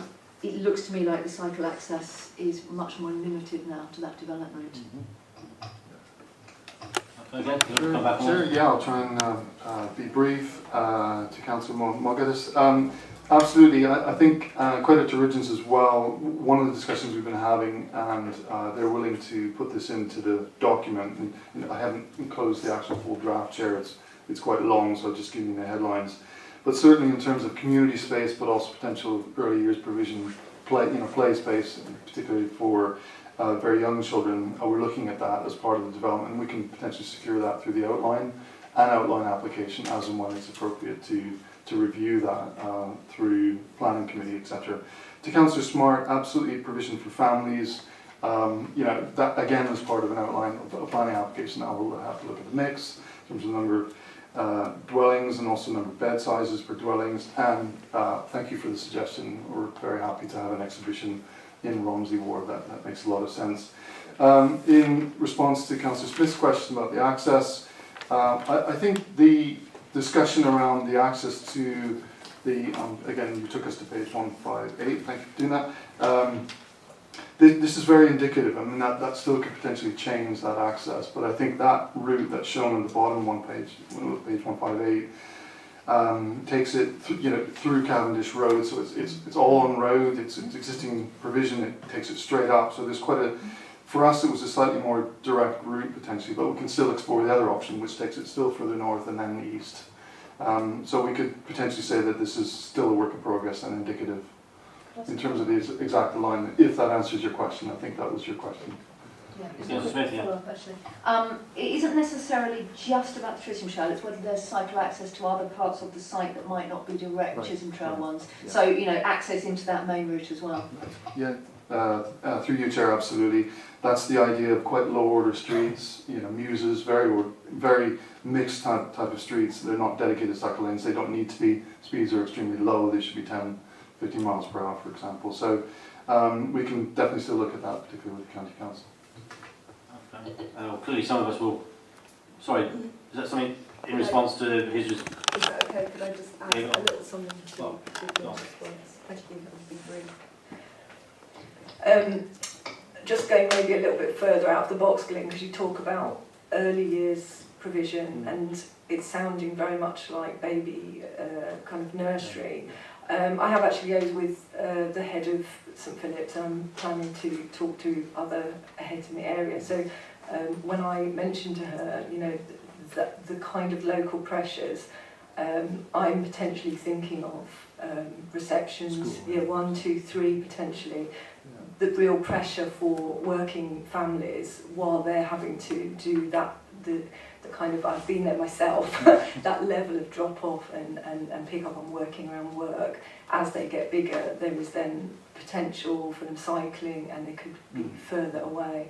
But I think that's where that pressure lies, and I think although that's more complex, I think when I've talked with residents, you know, there's the idea of you know, out there, of free school even, but that liaising with county officers at this point, I've talked to Robert Lewis, who I think is involved in this review, would be really appreciated from local residents. Thank you. Councillor Basin? Chair, yes. Coming back to cycling, I wasn't able to go to the second discussion because I was on holiday, but the first one we were talking about a cycle path down the back of the whole site alongside the railway, and I don't see any mention of that. I mean, I remember the previous county councillor Killian raising the idea of cafes and a whole street life down the back of the site, which would open the site up and make it more of an asset to the community. And I don't know, that seems to have got lost in the process. Through you, Chair, there's absolutely the potential for an access. If you look at the long block, it's not meant to symbolise anything, you know, sort of quite that, shall we say, rectangular or frankly dull in the form of buildings, but it could potentially have a lane as well. The thing about a cycle lane in the back, to you, Councillor Basin, is once you get to the north of the site, the potential for access further north is really diminished because developments are so close to the rail line, there's hardly any room. It's not terribly safe either, it's not well lit, so we weren't proposing to take a path through there further to the north. But there is the potential for a path along development. So if you imagine the red line, the western end of the site, possibly development, lower height blocks, a mews type of street, and then potentially slightly taller buildings east of that before you come to the open space.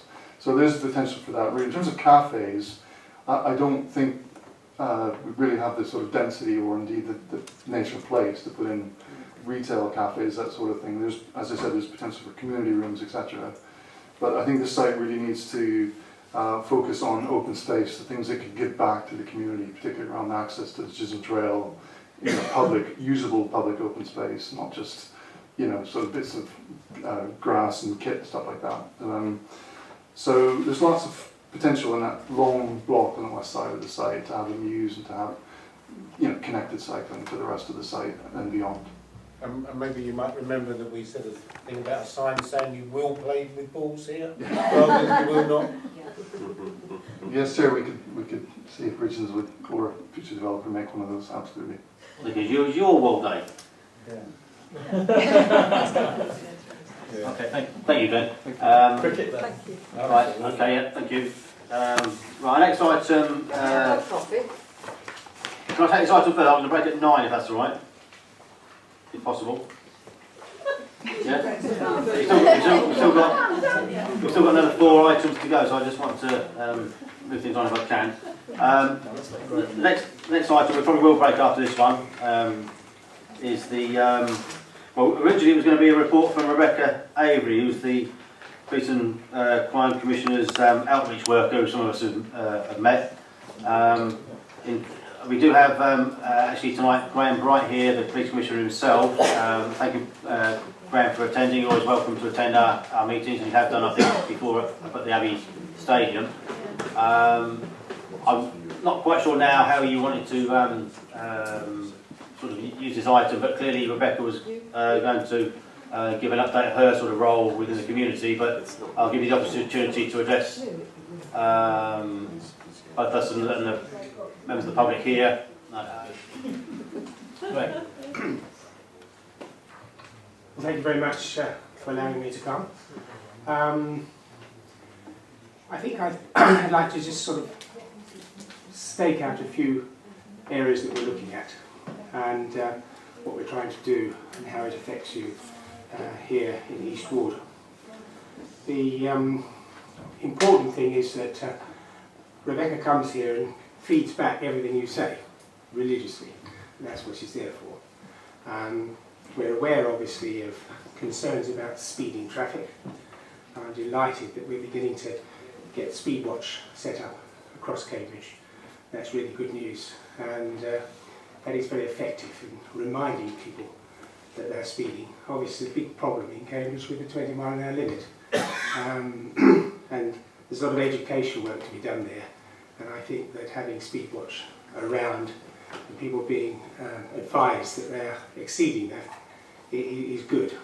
And we intend to sort of keep that running. And if there are areas where this is too dangerous and too persistent, then the police will come in themselves and start issuing tickets to people. That's important. On the question of tickets and speed cameras, we've done a deal that quite a tranche of that money is coming back for us to use as road safety and road safety projects within the county. So that's good news, because we can use that to highlight problem areas. There's always the question of cycles and cycle theft, and I was out last night with the police in East Road, and not only were there cycles without lights, there were cycles jumping red lights, and we also managed to rescue a stolen bike. It was quite dramatic that they recognised a particular person who's quite renowned for stealing bikes on a brand new shiny expensive bike, and it was retrieved. So it was quite a sort of an active evening.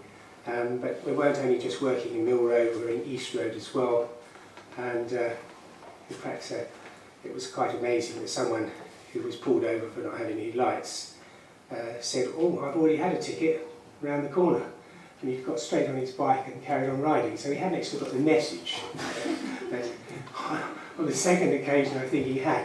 But this is, it's trying to educate people into the dangers of riding without lights. And we did have Cambridge Evening News out. I hadn't seen what photographs they had, but they were quite happy that they got some good photographs just to illustrate you're putting yourself in danger and other people in danger. So we're sort of very much homing in on that. And I know that there are other sort of issues in Cambridge, particularly lighting, which is a council matter.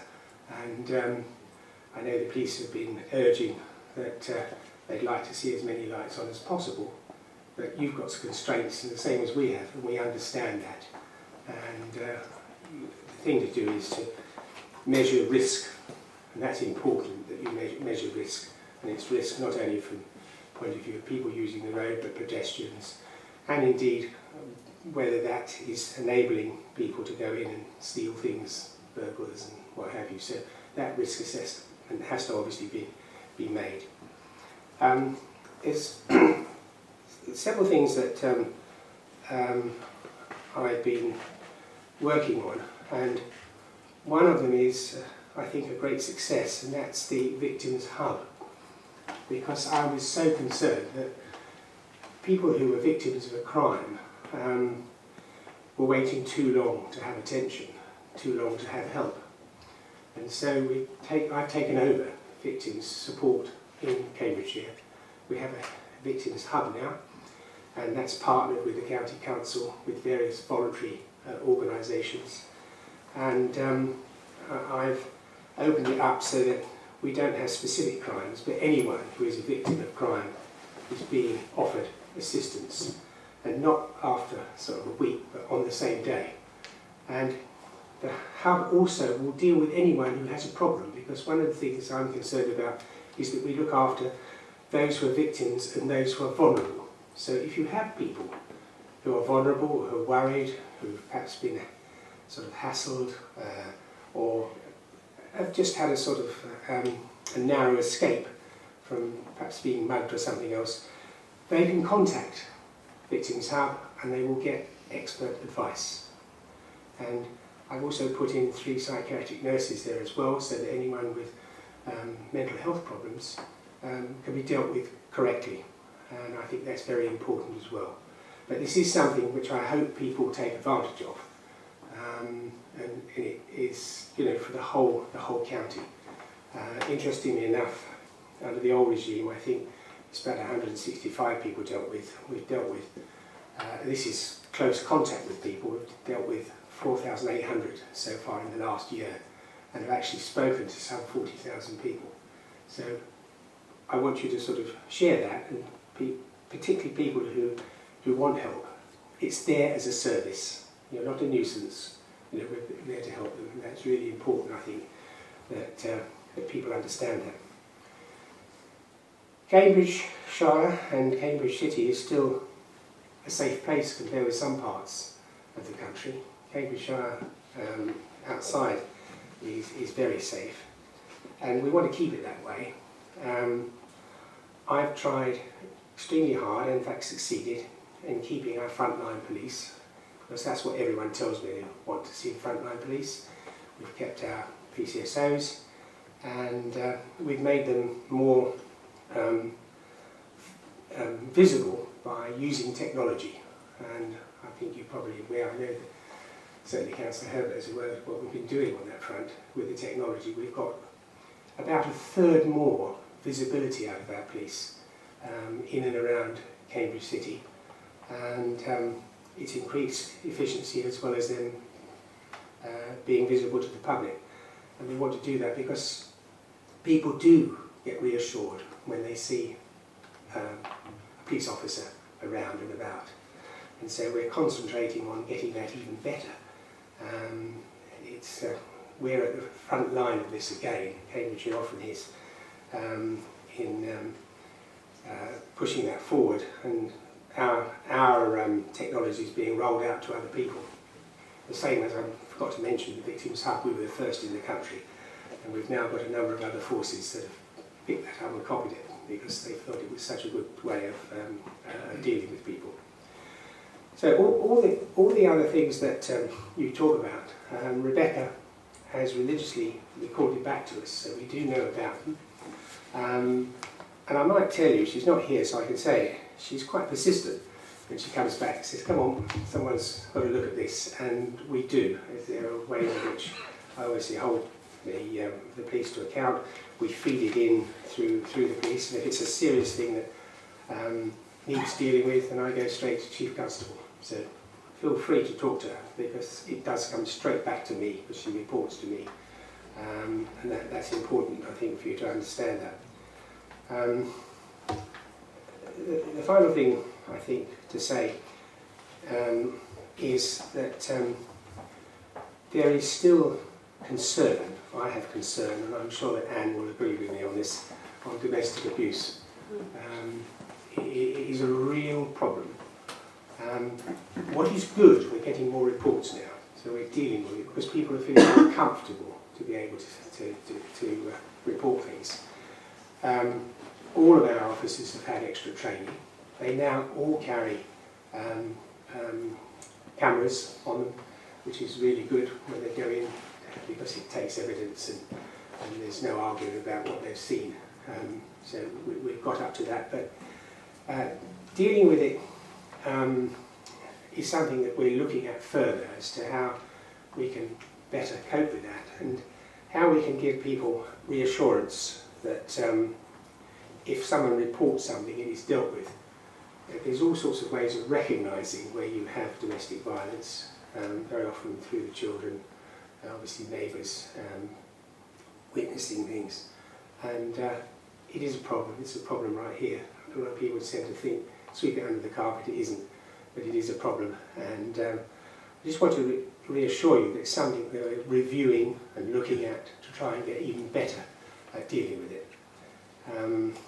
There's a lot of things we've asking people to look out for. We had a seminar a couple of weeks ago on human trafficking, and some people said, why are we talking about this? Where's there human trafficking? You know, that's at Calais. But in actual fact, it's right here. We've had instances of slavery right in this city, and certainly around and about. It is serious, and it, you know, if you think you're seeing it, for goodness sake, report it. There's lots of signs. You know, people being picked up in a van in the morning and brought back, and quite a lot of people living in a house. And of course, with young girls who are part and parcel of being trafficked into this country and used for sex trade. Be observant. We've actually done a lot of good work in Cambridgeshire on this. And obviously where you've got a huge problem like we had in Wisbech, it was easier to deal with because it was there for everyone to see. But it's what you don't see that we need to pick up and deal with. And we're about to launch a campaign now, and we will be taking a sort of roadshow around eventually on cybercrime. Now, everyone is suddenly aware of cybercrime because of Talk.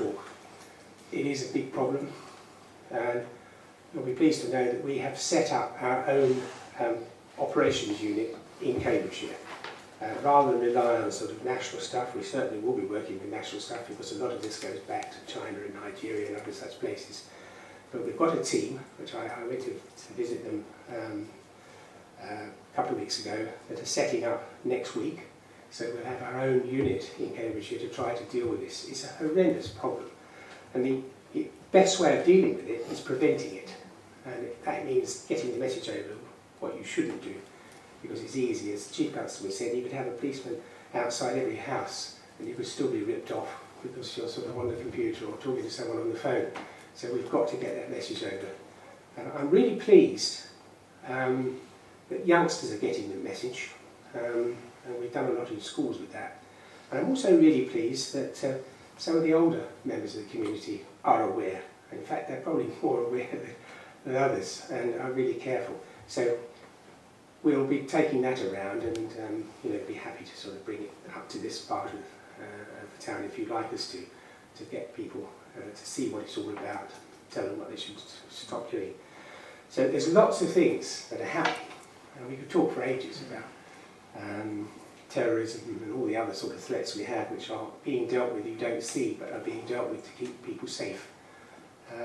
That's our aim, keeping Cambridgeshire safe and making sure people feel safe. So if anyone wants to ask me anything, I'll be happy to. Yeah, thank you, Graham.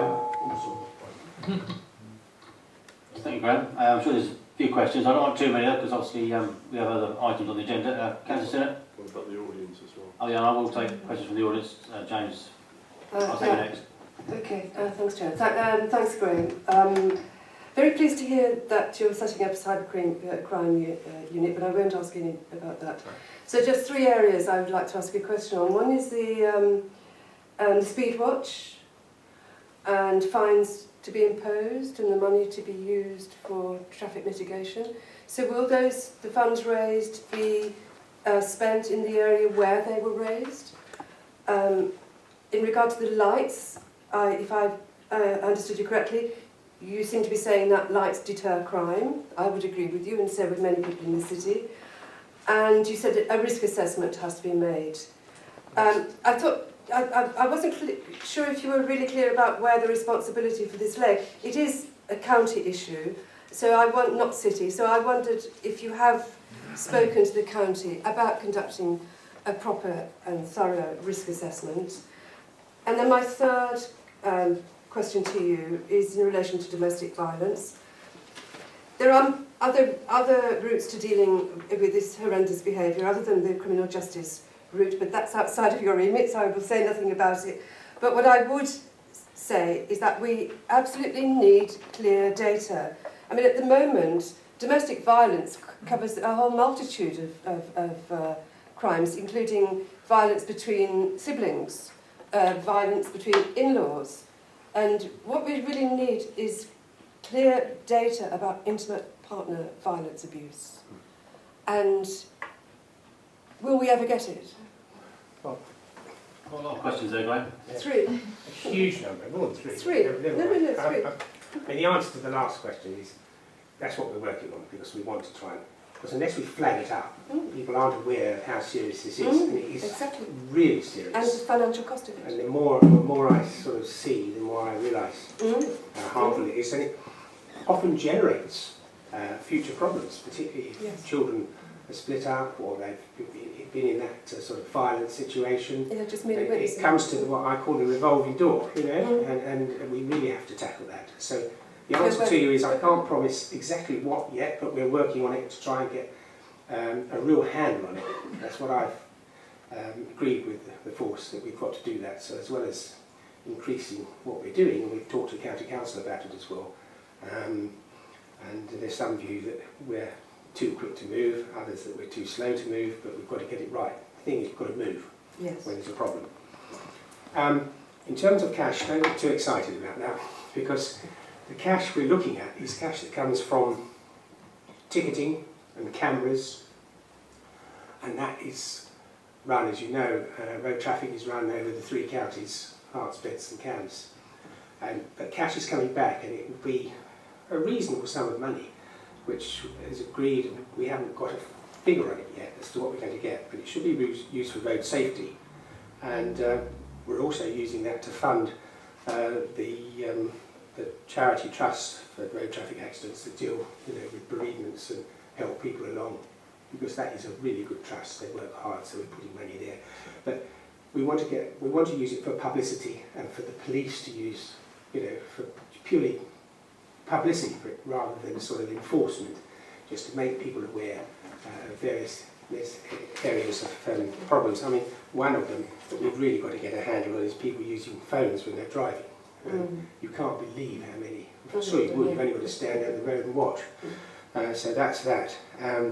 Lights, yes, we know it's county, but you've got an input on that which you need to use.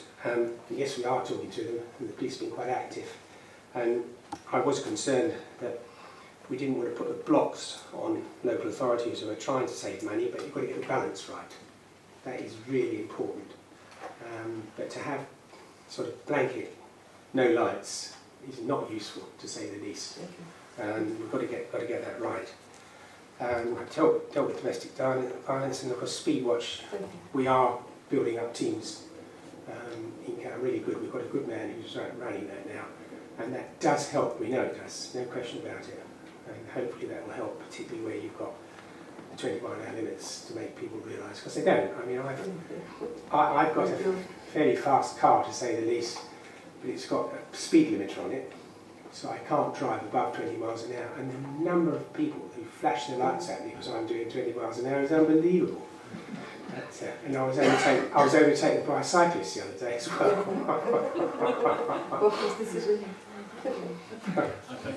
Thank you. I'll take two hands up in the audience. Mr. Woodburn, if you'd like to ask a question. Yes. Now, I'm very pleased to hear that some of the money raised in fines for speeding is to come back to the area. And I wondered if is it being applied to updating the speed cameras? At the moment, the speed cameras that are used, to the best of my knowledge, and perhaps you can correct me if I'm wrong, are ones that still depend on film, where the film has to be taken far away to be processed and then to come back. The result is people who are fined only get fined long after the offence is committed. And what is needed is in many areas now, the speed cameras that have been installed are ones that work by radio, don't depend on cable, and are actually much cheaper to operate for that reason, but are costly to install. And I would have thought it would be very desirable to install the more costly cameras if the maintenance costs are going to go right down. Now, the other thing is, the speed cameras that we have in Cambridge mostly only detect the speed of traffic going in one direction. Now, what is needed is speed cameras that will detect speeding in both directions, as modern speed cameras do. I'm stressing that these are the cameras that are being installed in many parts of the country, and I want to know what is happening about Cambridge in this respect. And lastly, the enforcement of the 20-mile-an-hour limit. If we have modern speed cameras, it'll be easy to enforce it. It is being enforced in many parts of the country now. What is the programme in Cambridge for enforcement of the 20-mile-an-hour limits that already exist? Those are the points that I wanted to raise. Thank you.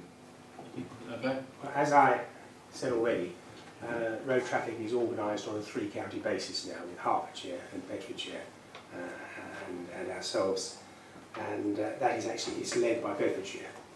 Answer is yes, they are updating cameras, so that you've got digital cameras rather than having films in them, and cameras nowadays, and I'm not that technical, can actually flash whatever they're seeing straight into the control room.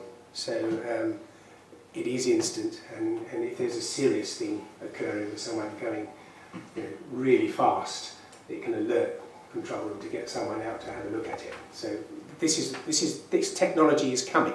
Looking both ways is also coming. I can't give you the programme, but they are reinvesting, and we've actually, Cambridgeshire has just paid a sum of money across to actually update a lot of the cameras. So that programme is underway, and nowadays you can have a speed camera, which is you can actually put on a lamppost, and it will work in the same way, so you can move them around quite quickly.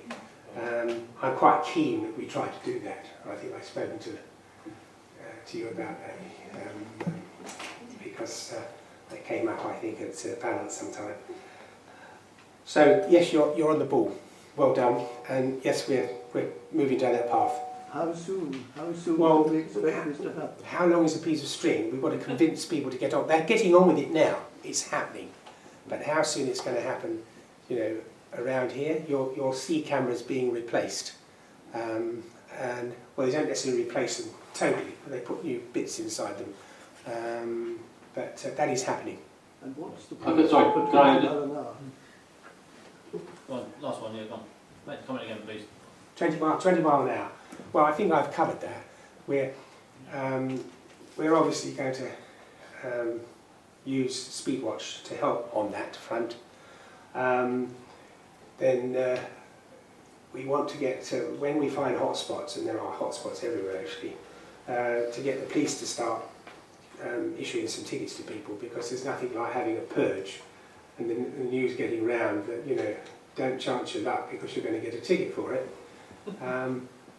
But also the discreet use of cameras, and I say I can't tell you exactly where we are on this, but I had the conversation about portable cameras that can be sort of put in a place for perhaps a week or whatever, and really start dealing with problem areas. So we're onto it. I mean, I'm very keen on the 20-mile-an-hour limit. I really am, because I think, well, you're crazy if you try to drive faster than that. In fact, sometimes you can't anyway. But it is really important. It protects pedestrians, it protects cyclists, it protects everybody. And I'm very keen that we can enforce it as much as we can. Mr. Gawthorpe, do you have a question? Okay, quick question, I'm conscious of the time. I have to say, I think that was a very impressive report, and I'd like to thank the Police Commissioner. I think he's actually doing some excellent work. But my question is really, what about 101? The last time I phoned it, I actually gave up. Well, I've got tattooed somewhere. When I first came in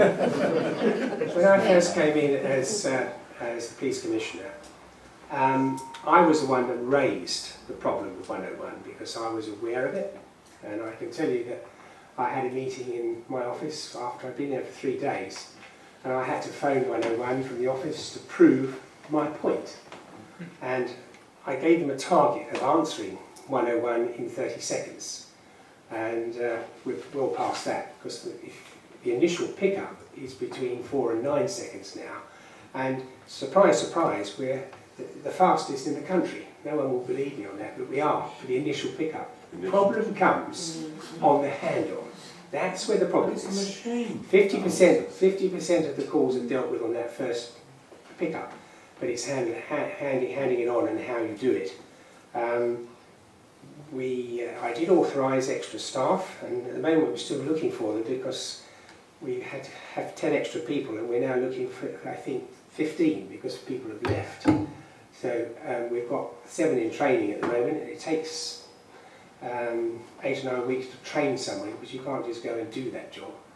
So that's being done. We've got QBuster, which is now being used, and about 70% of the calls actually take advantage of QBuster. QBuster jumps in and you can leave your number and your name, and they'll phone you back within the hour. And it's what John Lewis and Marks and Spencers and other people use. So we've got that there.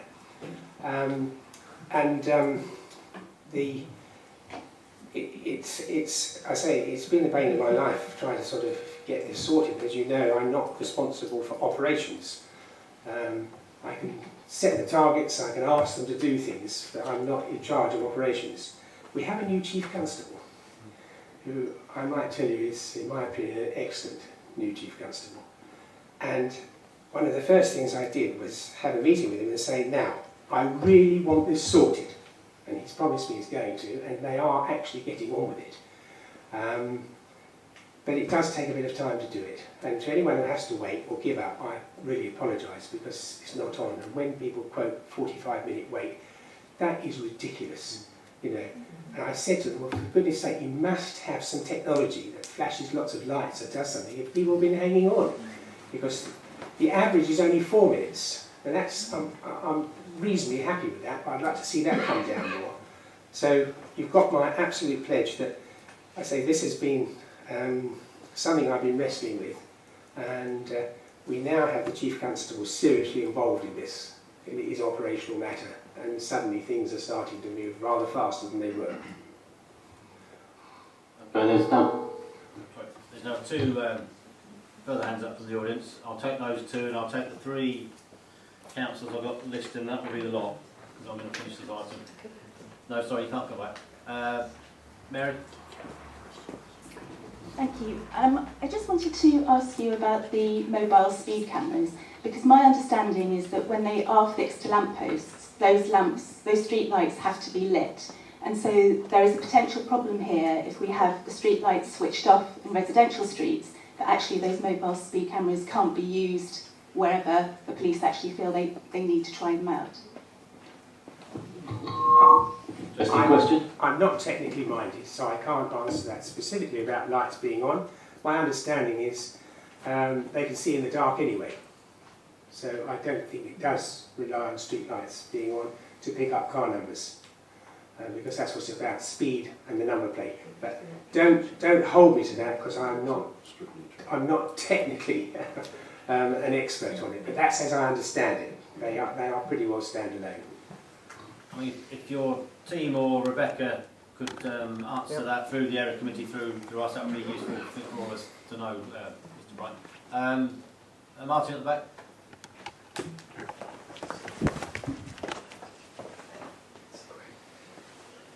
This morning, yesterday, the Cans Cops Twitter website, Twitter account started a campaign called Badly Parked Bike, raising the perfectly valid issue of people who park inconsiderately, which of course causes a lot of problems for the disabled, particularly in the city centre where pavements are very narrow. However, immediately it was seized on, and I think went viral nationally, by people tweeting pictures of badly parked cars, which is just as much of a problem. So as an experiment on my way to work, I stood for 10 minutes 50 metres away from the police station on East Road, and within that time I got a picture of a Virgin Media van blocking a pavement. I got a van blocking a cycle lane for about 30 minutes, for as long as I was there. There was a post office vehicle drove onto the pavement and blocked a bit outside Jimmy's. There was a car parked on the pavement pretty much permanently outside the cafe there. This was all 50 metres from the police station, and as far as I'm aware, there seems to be absolutely no record whatsoever of any tackling of pavement parking at all in this city, despite it being raised over many years. So could you confirm what action is going to be taken on that issue? And also whether misconceived campaigns that aim at just one particular type of road user, rather than actually dealing with the problem that applies to all road users, could be sorted out. So I think one or two people are being precious about this because it does involve all road users. One of the problems is, of course, there is not, unless there is a local bylaw, anything to stop you parking on the pavement. And that is something that you may wish to pursue, because if there's a local bylaw that prohibits it, police can actually issue tickets. So what is done is, if someone is causing an obstruction or are endangering other people, then they can take action. I mean, what annoys me is when someone does that, and you've got people having to walk into the road, particularly elderly people or ladies with children in pushchairs. I mean, that is horrendously dangerous, and that's where that can be an issue that the police can come in on. But there is this grey area about parking on verges and parking on pavements. Now, I've always been brought up to believe you don't park on the pavement because that's for people to walk on, but people are inconsiderate in doing that. Yes, I've raised it several times, but there is this legal thing of whether you can sort of prosecute someone for just parking on the pavement because there's not a local bylaw against it. And there should be. Maybe we ought to work together on that to see if we can put that right. But people who park in a dangerous way that affects other people, and endangers them, then that is seriously bad news. And you can think of so many blind people, anyone like that who has to walk out into the road. It's not on, and they can issue a ticket if that's the case. I'll try and encourage that. Thank you. Right, I've got 3 councillors listed. I may have missed somebody who's relevant listed. Councillor Robertson. Thank you. I've found that from your medium-term plan, your forecast of finances, that you've got, like all the councils, have got a real problem with a shortage of cash to meet your requirements for running the police. In amongst the proposals, you had a freeze on the recruitment of PCSOs. Now, you told us just now that the PCSOs were staying, but my understanding is that they're actually reducing in number because of natural wastage, because of the freeze on recruitment, or has that freeze been removed? There's also a threat to the number of police on the street as well, of course, which we are very concerned about. I also found from your budgets that your own office costs well over £1 million a year, and I hope that office will be taking its share of the cuts as well. Perhaps you could tell us. Well, first of all, PCSOs were reduced, but that's now historic, and I've got a line drawn under 150, and we've got that's what we've got. So we're not wanting to go under that at all. As far as police officers are concerned, we're still in the position we were. In fact, we've got more than we had when I first came into office, so that's good news. In terms of the budget, we've been planning from the day I came in, knowing that we were going to get cuts. I mean, everyone, you know the cuts you've got. We had a balanced budget this year, we've got a balanced budget next year. We think we can have a balanced budget the year after. But that depends on how much the government sort of take away from us and how much we can save, because we are saving money on the collaboration with Bedfordshire and Hertfordshire. And that stream is just starting to come in, and we're trying to sort of monitor that to make sure that comes into play. As far as my office is concerned, I make no apologies for the fact that my office costs more, because it doesn't actually do the job that the old police authority did. I've already pointed out that we run things like the victims hub. We've expanded far more into protecting young people. And of course, the other thing is that we saved £4.9 million last year, and we didn't lose a single police officer. Now, that wouldn't happen unless I had some really good people controlling that. And you need that. You need that backup, because otherwise the easiest thing to do is just cut police officers, cut this, cut that. We try not to do that. And the deals that we've done with Bedfordshire and Hertfordshire are very complex. And so I've got expertise in my office, And that has been money well spent, and I don't apologise for that because we've been able to deliver the goods to you. Okay, we've got Councillor Robertson, Councillor Major down if they still want to ask any questions. Mine's more of a statement, so it'll be quick. One of the things that, obviously we've all got other roles here as well, but one of the things that I cover is environmental health, so obviously noise complaints and issues like that.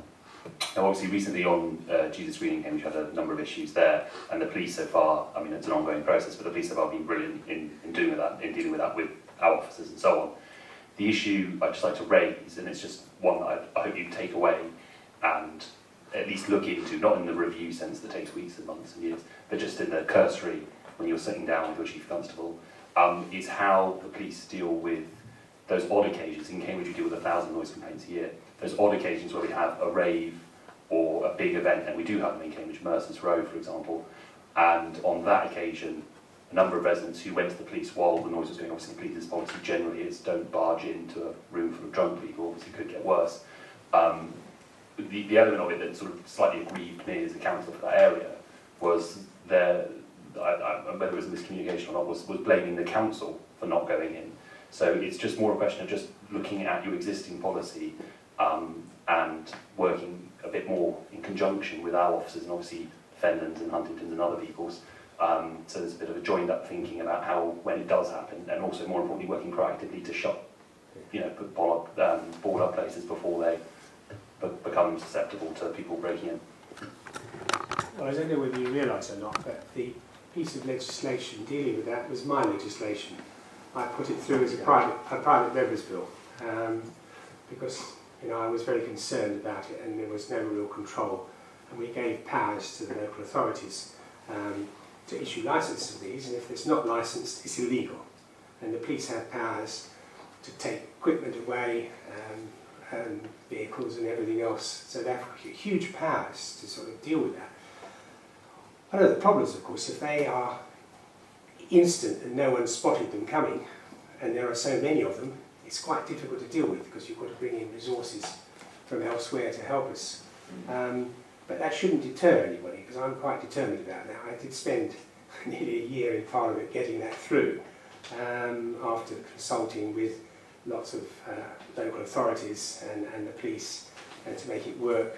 And I was opposed, as you can well imagine, by all sorts of people. But it's still a good piece of legislation, it hasn't changed, it's there, and there are powers to deal with those people. And the thing I encourage police is, you're dealing with these people, you've got to be heavy-handed with them to make them understand that what they're doing is wrong and it's illegal, which is why you can confiscate all equipment and everything else there. So I'm with you on it. If you feel there's something to be looked at, obviously I'm not in Parliament now, so I can't adjust the bill, but I think you'll find that it covers pretty well everything on there. It's just a matter of how it's used. Local authorities are obviously responsible for issuing a licence, and if you don't want it, don't issue a licence. And I don't think any of these have been licensed by any means, so they were illegal. Okay, thank you. Last question, Councillor Major. Yeah, thank you very much. I think it's been really interesting having you here. It's a pity you haven't come more often, perhaps, but that's not a complaint. I just wondered, have you got a view on the role of the police commissioner as taking over as fire commissioner as well? Yes, this is interesting because this has been driven obviously from the government, who want the police commissioners to do this. My view is that it gives us an opportunity to create an emergency service which is sort of joined together, because already the police and the fire service work closely together. The fire service are much better equipped, in my opinion, for dealing with road traffic accidents than the police, because they've got the equipment to deal with it, to clear it up, to cut people out.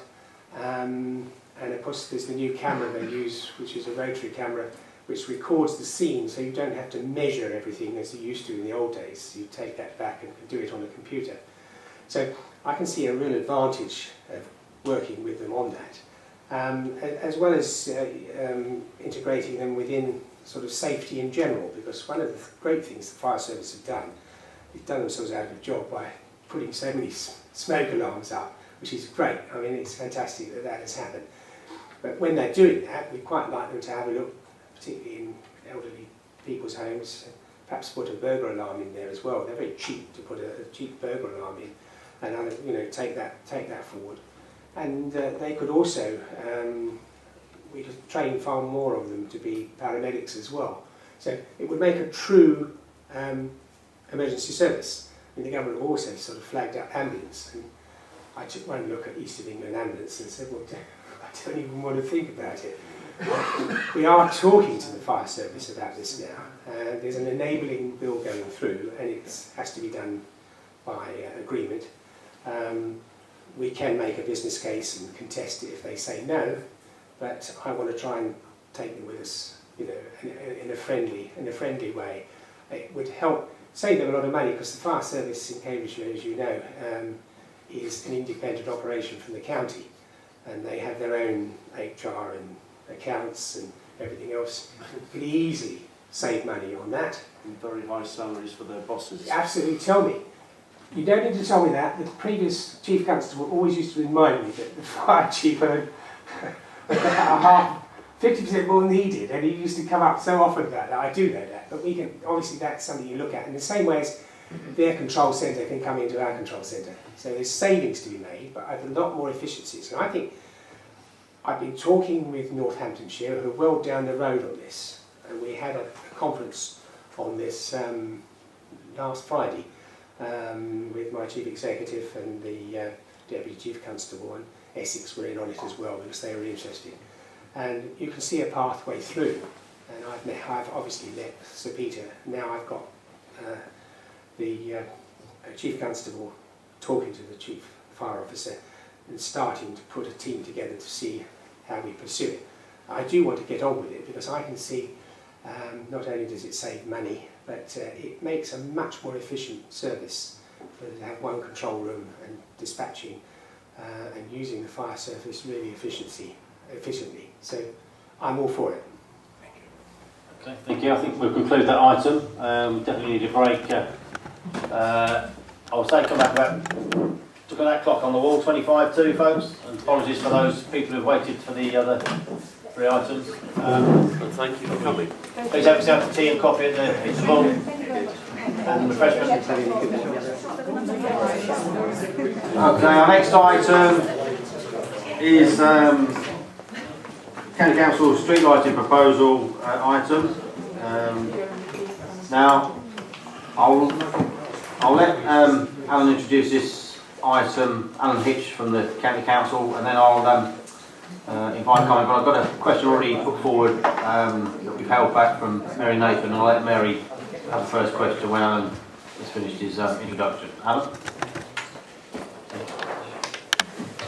Sorry, thank you. Obviously the paper has been put forward by Cambridge City Council, the paper in tonight's report, and I've obviously attended to answer any questions, and just to highlight that the public consultation has started now, started on Tuesday, so that's online, and there's information for the councillors. There's also information at the back on where that survey is, and if there's a telephone number if you'd like a hard copy or any other sort of copies from our research team. So, yeah. And you've circulated this is what you're referring to, isn't it? Yes. Sorry, yes, Chair. Thank you. Yes, thank you for attending, Alan. And this was put on at the request of Councillor Herbert, the East Area Committee. Mary, would you like to ask your question to begin with? Yes, please. I'll start the ball rolling. Thank you. Thank you. So I'm Mary Nathan, and I'm co-chair of the Keep Cambridge Lights Bright campaign. And from our name, it's probably obvious where we stand on this particular issue. But we're very grateful that you've come along, because we haven't had much opportunity to actually talk to the county officers about this. And we do really sympathise with you because of the eye-watering cuts that you're having to make somewhere. So we totally appreciate this awful situation you're in.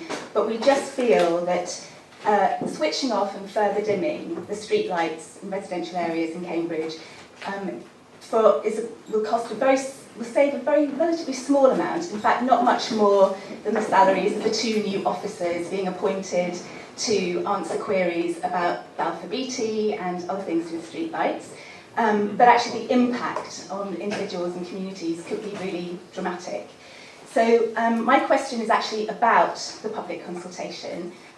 We're very pleased that it's finally been launched, but we have serious concerns about it.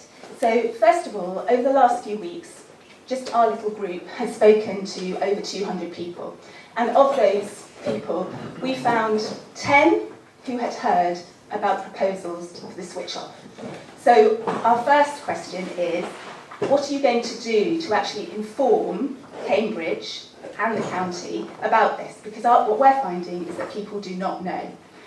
Then secondly, it's very difficult to actually find the survey for the public consultation. I had heard it was online, so I took a look, but there's actually no link to it on the street lighting page of the county website. It isn't mentioned on the home page of the county website, and I only found it through the county website by going through more news and finding that there was an article there, but I had to scroll all the way through that in order to find the link. So I found it because I knew it was going to be there, but I had to be very persistent to find it, and I had to know about it. So what are you doing in the county to actually make people aware that the public consultation is taking place and how people can access it?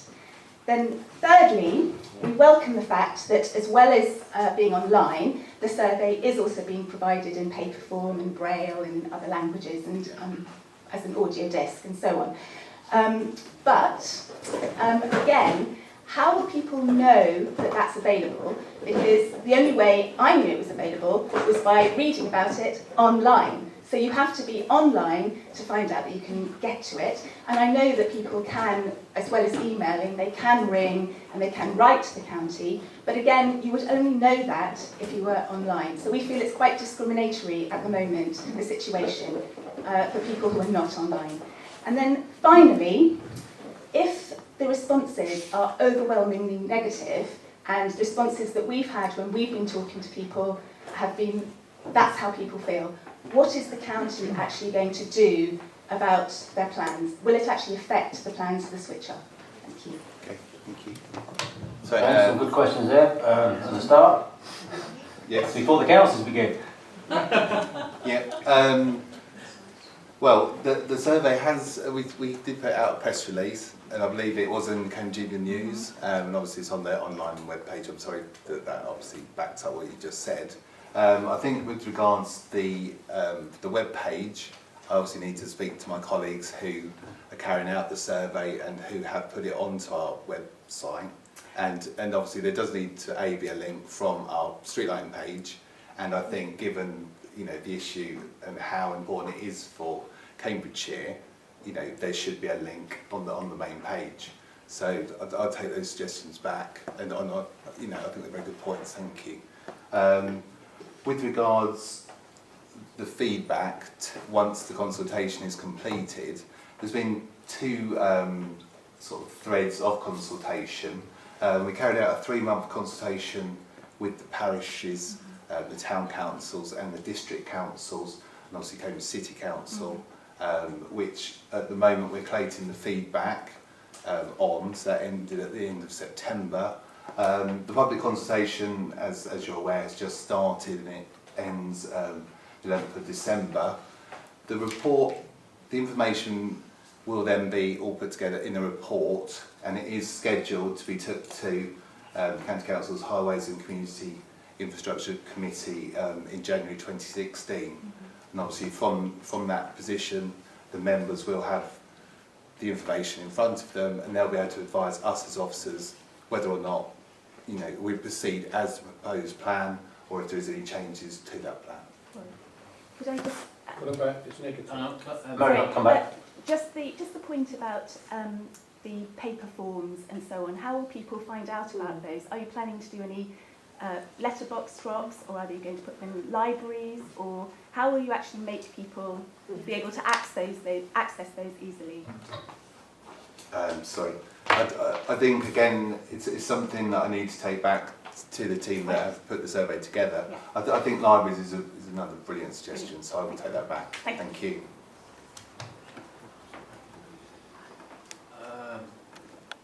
I'll let Mr. Gawthorpe come in before I open the councillors, because I know most councillors want something to say. Sorry, a very quick question. The Carter Cycle Bridge, are those lights yours? Are you intending to turn them off? Because if you do, that would be just a disaster in terms of public safety.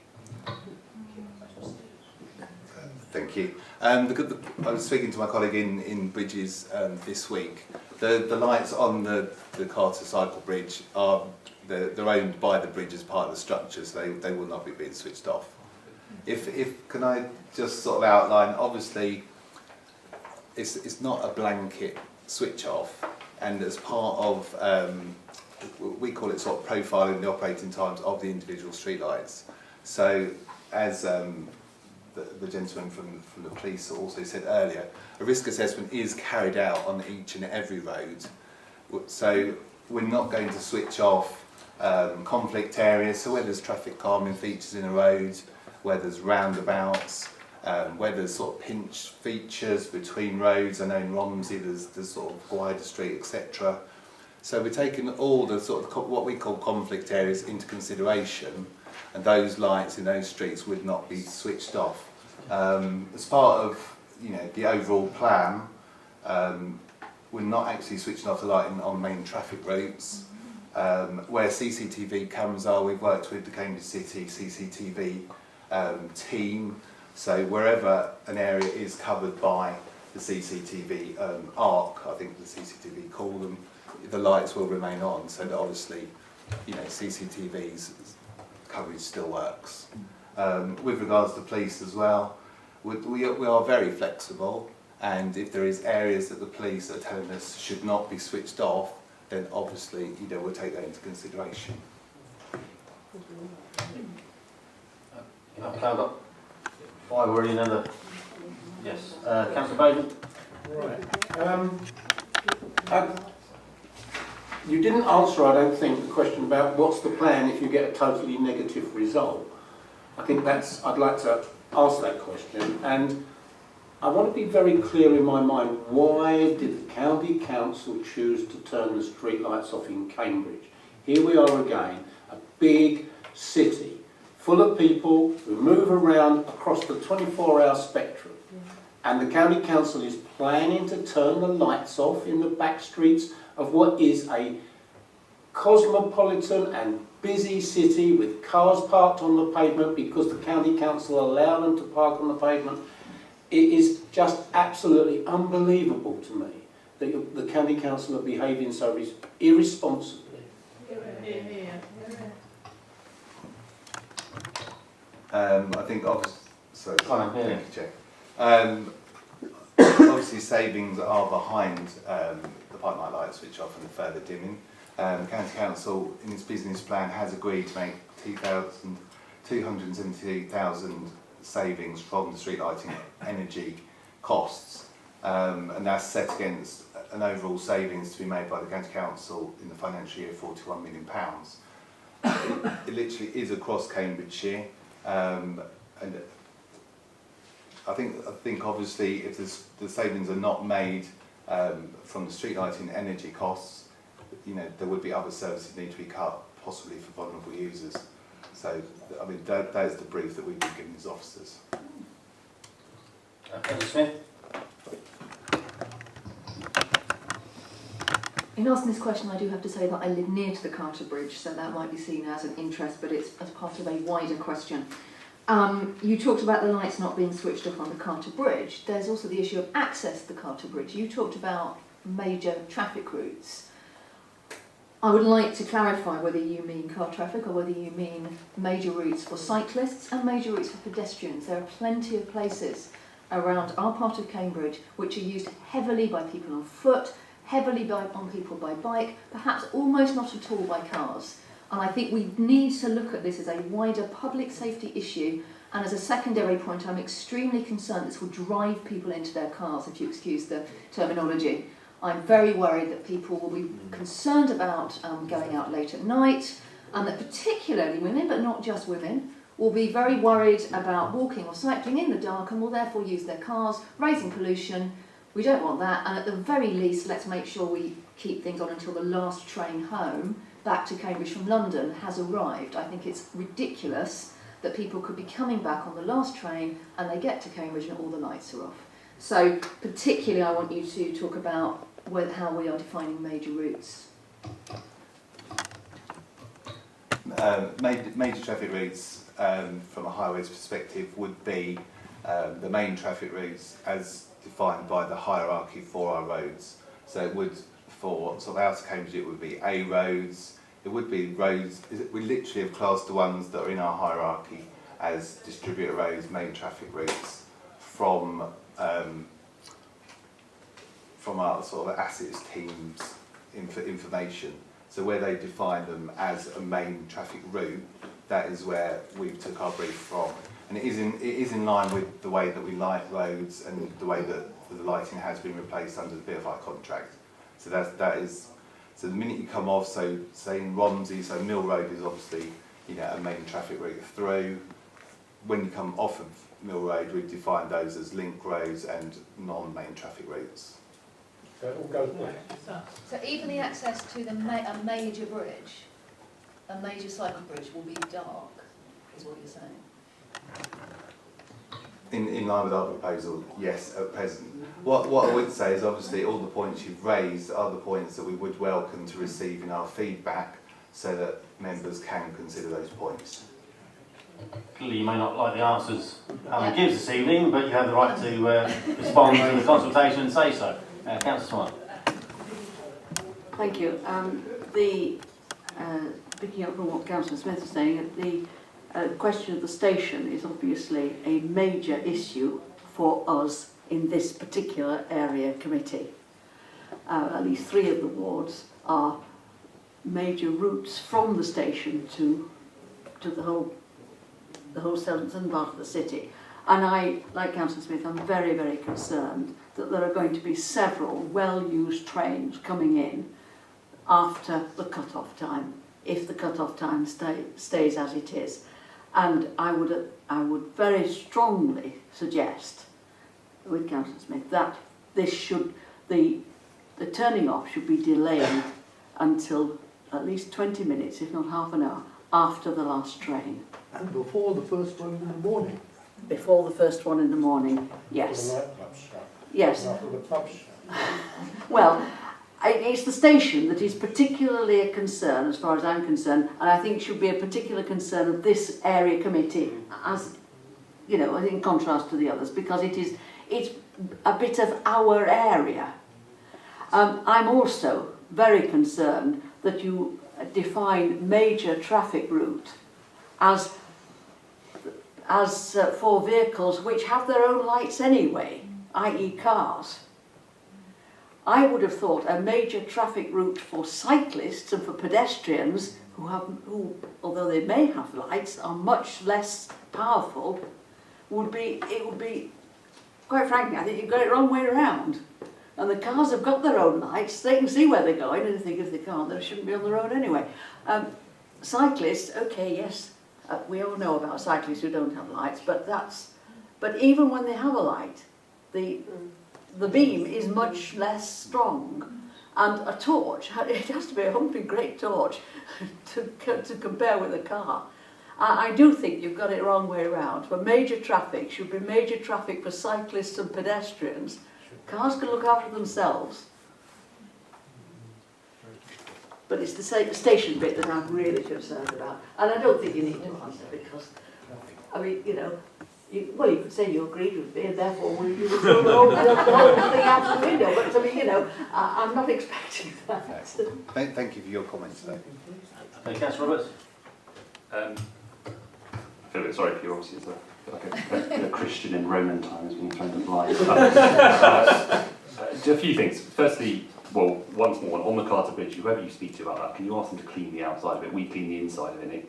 The reason it's so dark and the lights are an issue for Frank Goldthorpe over there and other people is because you can't see through it because it's so dirty on the outside.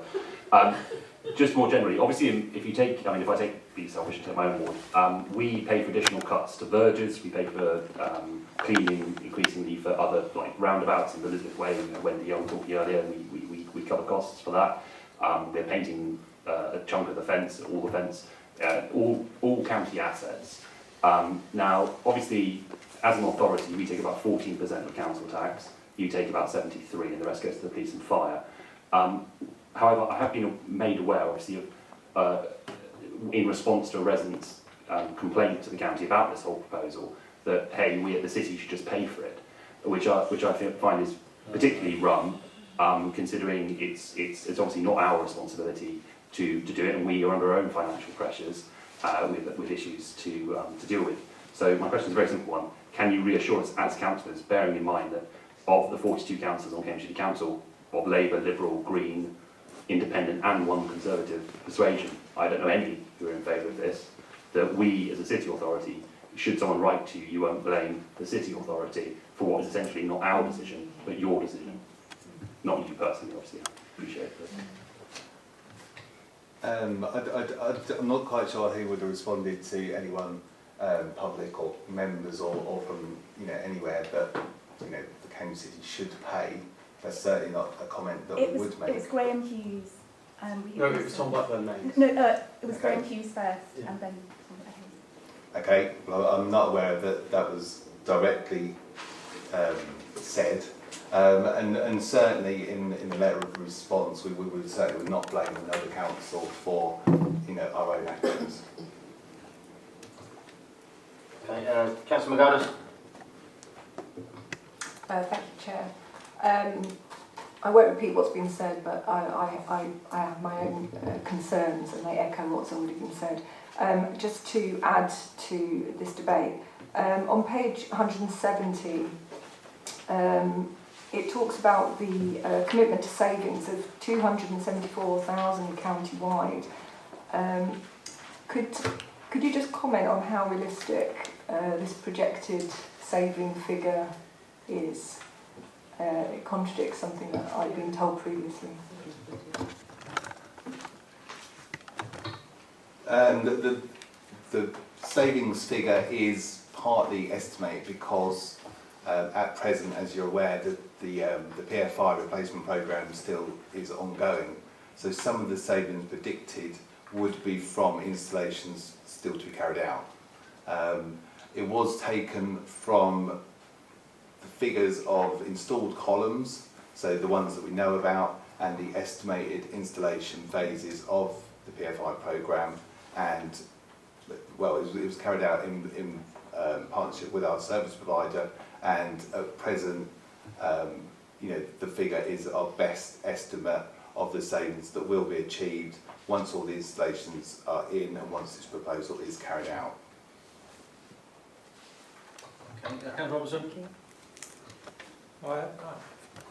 I hope you're now getting the message that that you've got to take back to your masters and to your colleagues that this is a daft proposal, it's unsafe, and it will cause mayhem. The bit about the station, apparently there are from 10 to 12 onwards, 10 to midnight onwards, after midnight, there are 10 scheduled services arriving at Cambridge Station.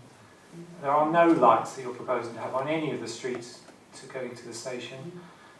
All those pedestrians, and they are mostly pedestrians who walk from the station, and cyclists as well, have no lighting whatsoever. I think you need to go back to your councillors with that perspective. You need to go back to your colleagues as well and point out that this is a place where increasingly people cycle and walk rather than drive. You shouldn't be orienting everything around driving all the time. That's Rora's statement. Councillor Sinnott. Thanks, Chair. Okay, so I won't repeat anything that anyone said. Completely agree with everything. I would just point out that the category that will be really effective will be shift workers, including hospital workers, and that's returning home and going to work.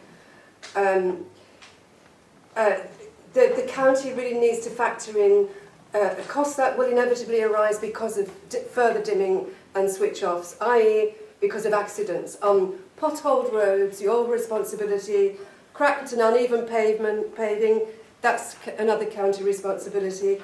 Will incur medical healthcare costs, another county responsibility, plus all those who will take out personal litigation against the county for their injuries. You should need to that needs to be borne in mind.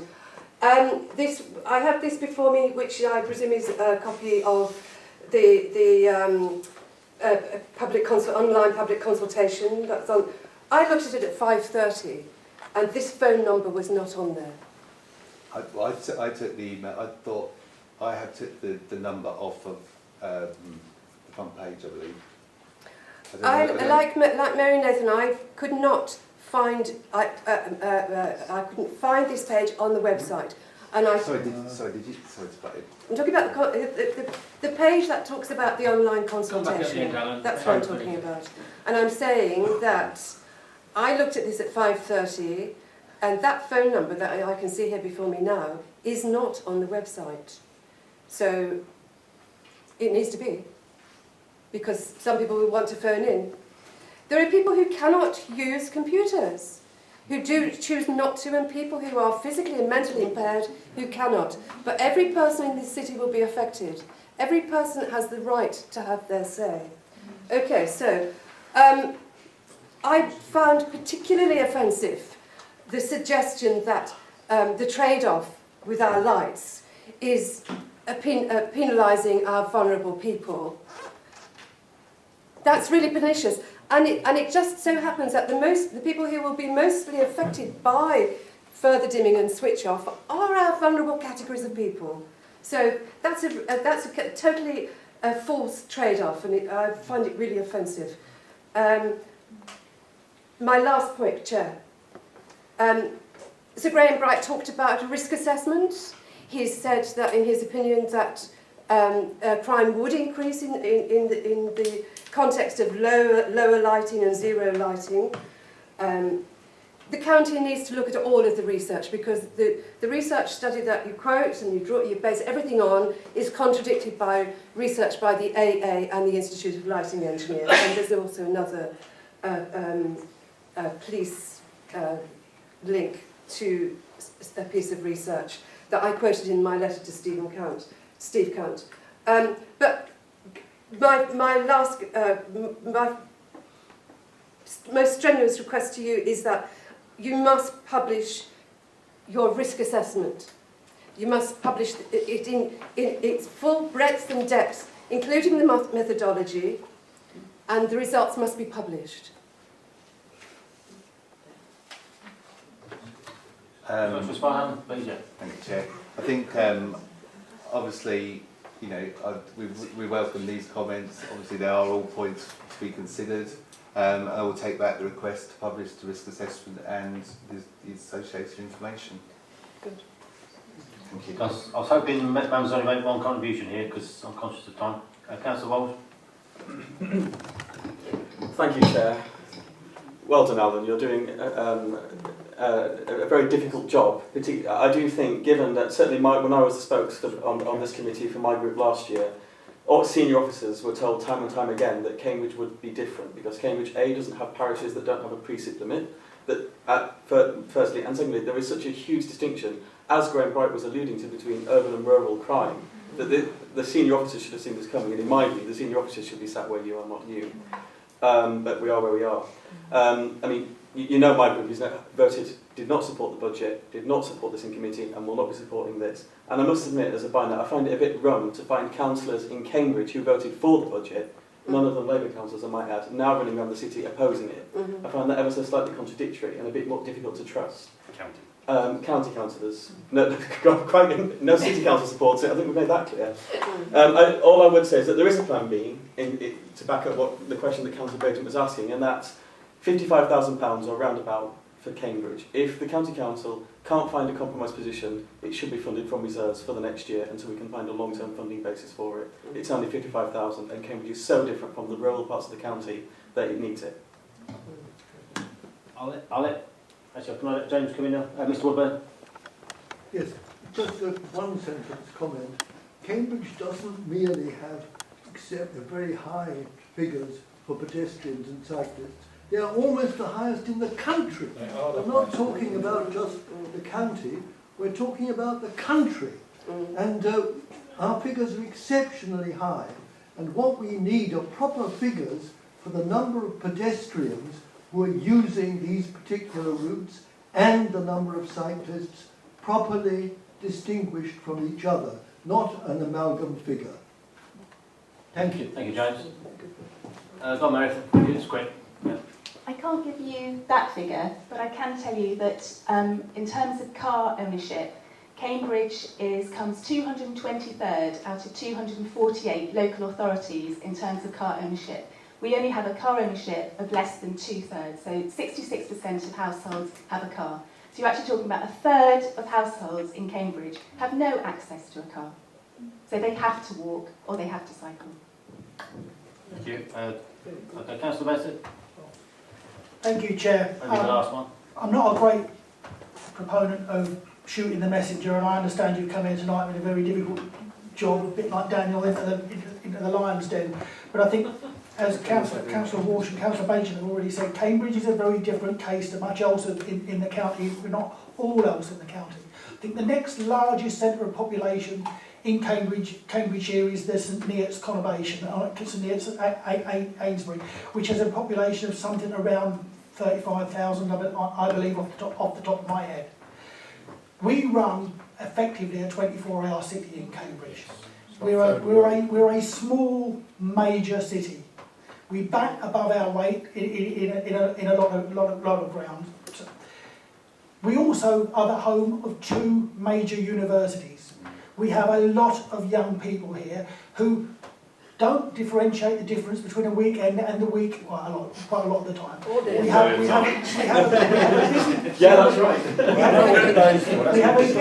We have a busy town centre, which will be lit, and if you guys are correct in what you're saying, the CCTV areas will be covered.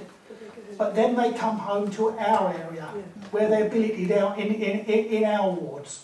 And they leave the bright lights of Mill Road and walk into the Abyss, which will be complete darkness. And some of these young people are away from home for the first time. And some of them will enjoy themselves, and we counsellors and our environmental health people who get the noise in the streets because when it's dark, people do tend to make more noise than they do when it's light. That's a fact. And some of them will become victims of crime. Some of them will become victims of crime. It will be great for the county councillors who run this county, who live out in the sticks, in Shippey Hill, in Pymore, in places like that, to say no lights on the back streets of Cambridge is not them who are going to be picking up the pieces. So I want you to take the message back that Cambridge is very, very different, and it needs to be considered in a different way. Thank you. Okay. Can I just add one thing? Okay, last but not least, as they say. Thank you. And finally.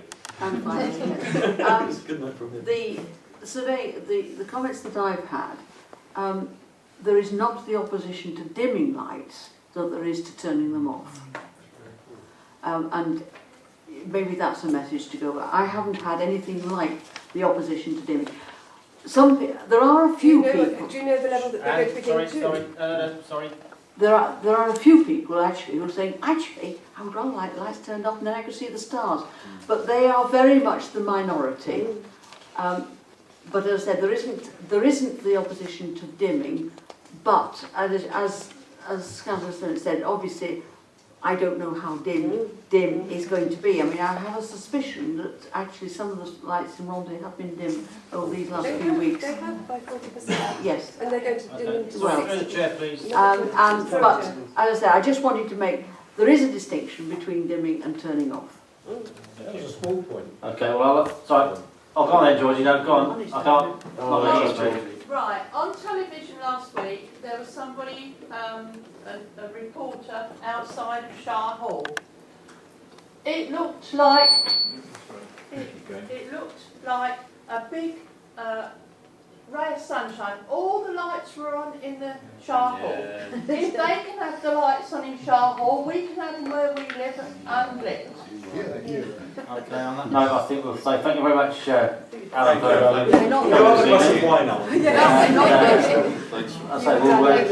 dark room. We'll swiftly move on to a more positive discussion, I hope.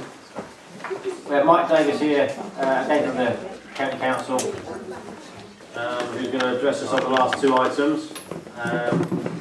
Apologies, Mike, we haven't got the full complement of modern technology in this building. We did give them a lot of money, but we didn't stretch to the projectors and screens, and maybe they'll come back with an application at some point for that, but we'll see. But there are these paper copies circulating, and those of us who went to the meeting at the Shirley School obviously have a good understanding of the project and the options, but perhaps you'd like to introduce and elaborate for those who weren't there. Thank you, Chair. If anybody would like a set of these plans, there are some here, so I don't know if you'd like to just pass them back. This is based on a sort of a PowerPoint presentation, really, but I've cobbled together a couple of different documents into a set of drawings, so you can have a look at them. The front page really refers to the Chisholm Trail, and the Abbey-Chesterton Bridge that we're proposing is a very important part of the Chisholm Trail. And the Chisholm Trail is a city deal project, and currently with funding of 8.4 million. Abbey-Chesterton Bridge is funded in a different way. It's partly funded by the DFT Cycle City Ambition, and also through Section 106 funding, some of which this committee has supported. So, just turning to the first page, which shows the proposed route of the Chisholm Trail.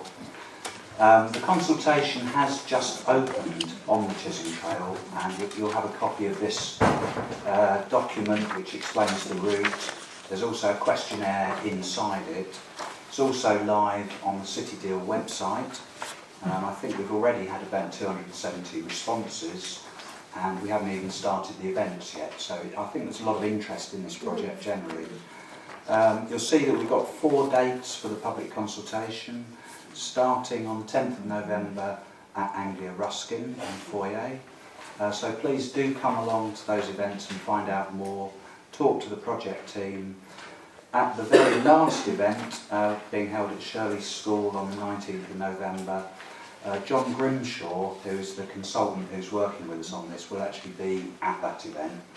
And for those of you that don't know, he's the founder of Sustrans.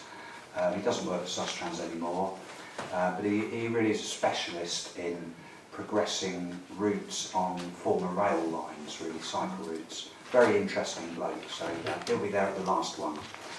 So, as I say, you can see the route for the Chisholm Trail.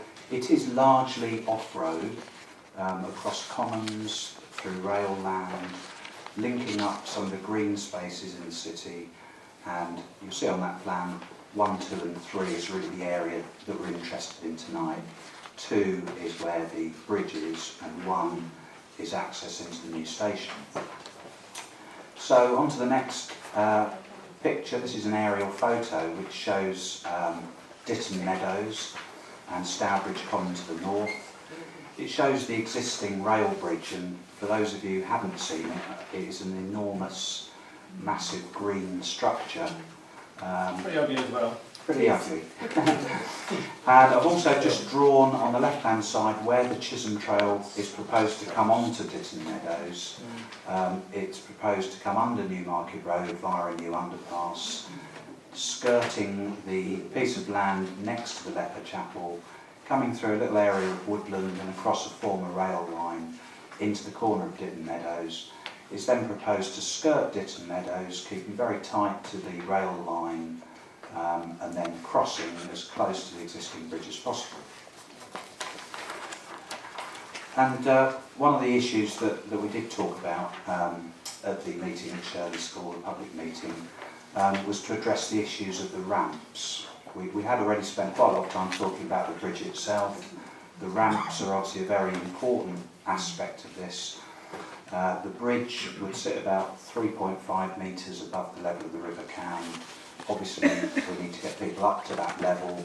It's a 1 in 20 approach ramp, so that it's wheelchair compliant. So we developed a number of options for the ramp, and you can see how we dealt with that on the Ditton Meadows side. It's a solid earth ramp placed very close to the rail embankment, effectively extending the rail embankment.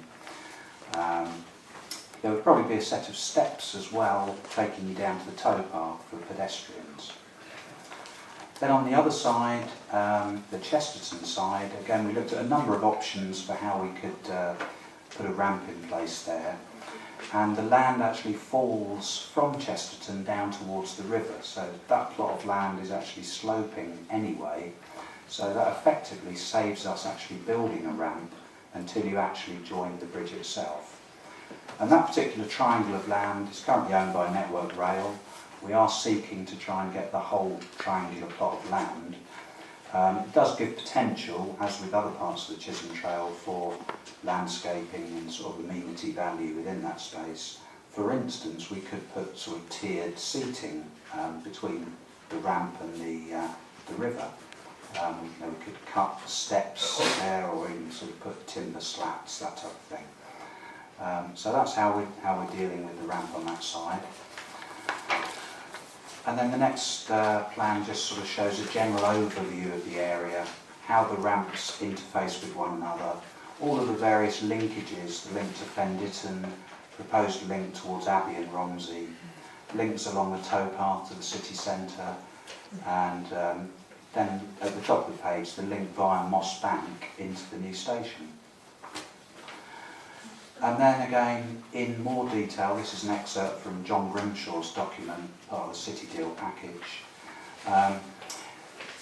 Various numbered sections there showing how we would actually take people from the bridge down onto the towpath, underneath the existing rail bridge, onto Fen Road, crossing some of the little side roads and then taking people into Moss Bank.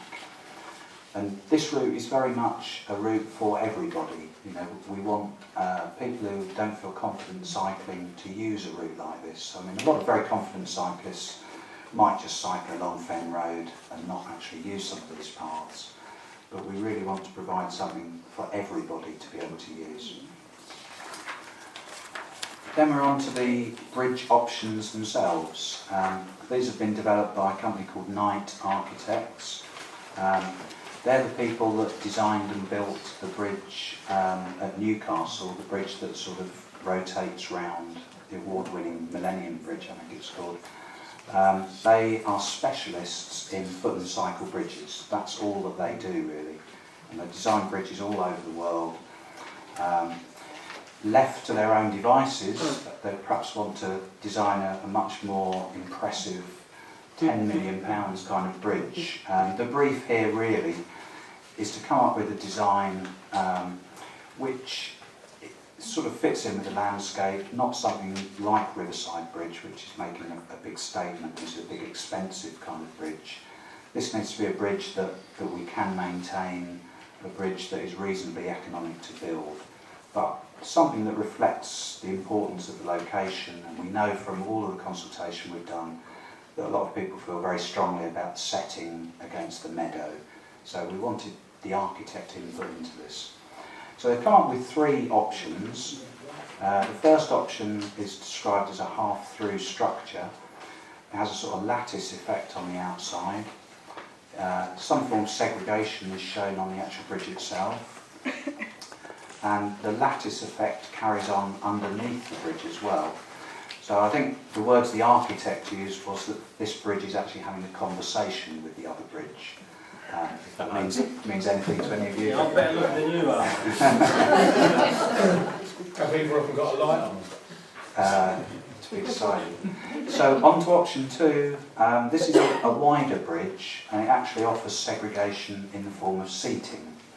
So it has a central beam running all the way through the cross-section of the bridge. It's effectively like an aircraft in cross-section, and each side of the bridge is cantilevered from that main beam. This did prove to be a very popular option in the Cambridge News online survey. About 50% of people favoured this. And we have spoken to cycling groups and some disability groups, and they're certainly very keen on this option because it offers proper segregation. It reassures pedestrians and more vulnerable people. It also offers seating, so it makes the bridge a destination in itself. Though arguably, this is a fairly expensive way of providing seating.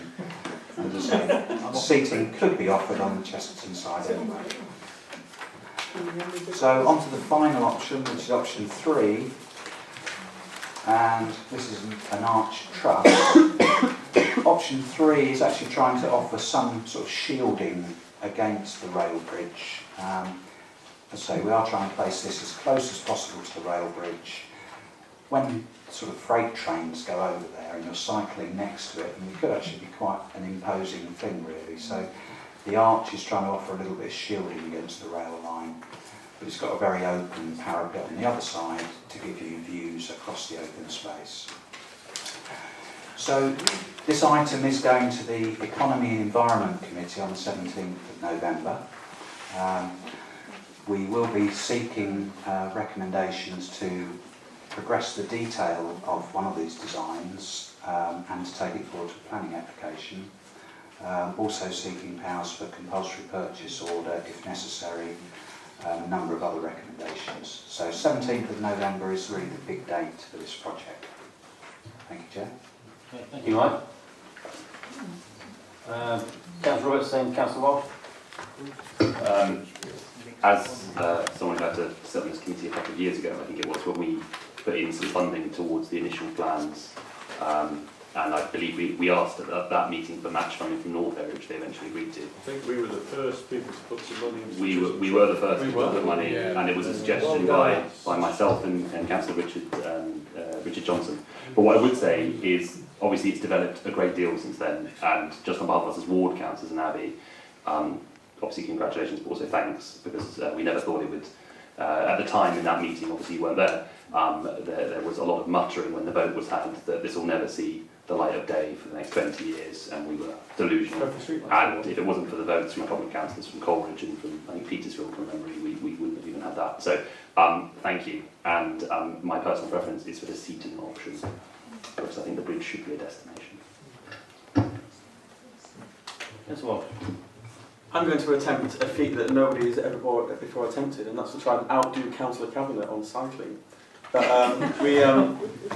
Councillor Cavanagh and I sat on the Economy and Environment Committee and voted to go ahead with it as soon as possible at the time. We were on the ASDO committee that supported it, and we look forward, I'm sure, to both of us on the next Economy and Environment Committee to vote to go ahead with it as soon as possible. It's taken far as long as it is, in my view. I think it's an excellent scheme. And I might even use it.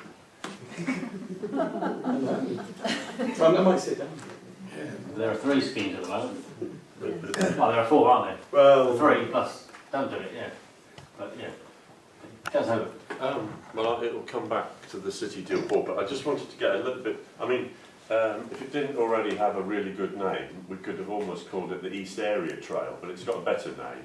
But it's one of the. It's the only thing that links all 4 of the wards of the East Area.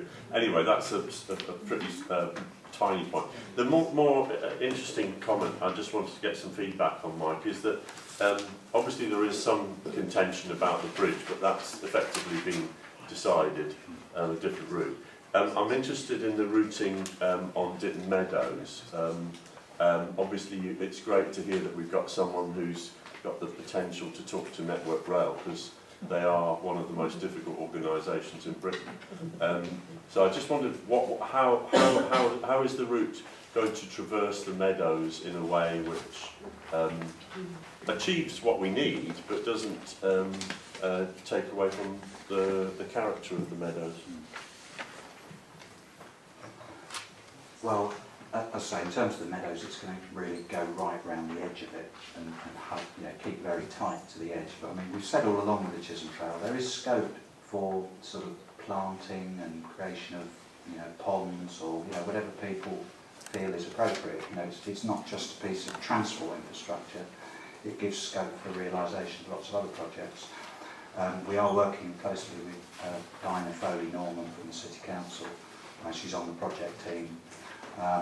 What we'd really like to be doing is, we have already met with friends of Coldham's Common. We would like really for friends of some of the other groups to realise that there is an opportunity for them to realise some of their aspirations through this project.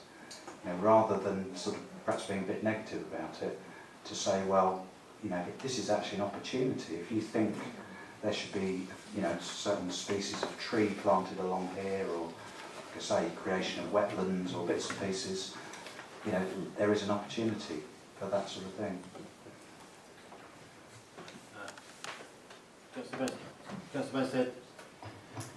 As Thank you, Chair. As some of you will know, the reason I ever got involved in local politics was through the campaign to protect Ditton Meadows and Coldham's Common from a road scheme that the County Council proposed 25 years ago. So you can blame the county if you want, all of you. I think we already have been. In your closing remarks in your presentation, you sort of made one of the throwaway remarks was about compulsory purchase. And looking at the map here, I can see that some of the land is in private ownership that is planned. Have you started negotiations with the landowners? Are they aware? Yeah. In terms of the Chisholm Trail, we have spoken to all of the landowners, and that ranges from Network Rail, going down to London to have meetings with them. Gonville and Keys College own Ditton Meadows, and in fact John Grimshaw, who's our consultant, is an ex-student of Gonville and Keys, so he gives us a very good foot in that door as well. But we have spoken to all of the landowners, and there's about 12 of them in total. So they are all supportive of the project, I would say. I feel that we can do a deal with all of them, really. Okay, Thank you, Chair. I've got to say, I think this is a really exciting and fantastic scheme. We're a city that's plagued with cars, and we're attempting to move people onto their bicycles, and I think this is a fantastic thing, and there should be no NIMBYs involved in this. We should just press ahead and do it. We should do the consultation, we should follow the rules, and we should make sure that something as progressive as this becomes an exemplar for the rest of the country, and an exemplar for Cambridge as well, because we need to get cars off the roads and people onto bikes, and those people that can't travel by bike need to be able to travel by buses, and we must make sure the bridges are lit. Councillor Smart. Thank you. If I could return to the bridge. I mean, I'd be happy with any of them, but I think I prefer the arch truss. I think the idea of having a bit of a noise shield from a rackety, slow-moving freight train, or even an equal, perhaps not quite so rackety, but exceedingly fast-travelling express train, particularly if there's a wind anyway. I think that would be there would be an advantage in having that bridge rather than. I mean, as I said, I could be happy with any of them, and yes, okay, go and sit down on the bridge and watch the swans and throw bread over the flat thing and whatever. Yes, fine. But on a more practical level, actually having a shield, I think, could be an advantage. But I could live with any of them. Okay. Councillor Kavanagh, indeed. Yeah, just following on from Councillor Smart, is it possible to have a kind of mixture, say, option 2, with the seated element in the middle, and that screening element in option 3, so you get the best of both there? Or would that add to the cost? So that's one question, but I was just going to... I was just thinking earlier on, there was mention of the Carter Bridge, which links our territory to the railway station and our colleagues on the other side. I think the Carter Bridge is named after As he reminded you, It counts as the weight of bated breath. Well, What's it going to be? His name is linked with a very good provision for cyclists. But I was thinking to myself about we've got the Chisholm Trail, which seems to be a kind of work in progress name for the trail. And then, stick. Sorry? It'll stick. It's anyway, what I was also thinking of is the bridge is going to need a name, isn't it?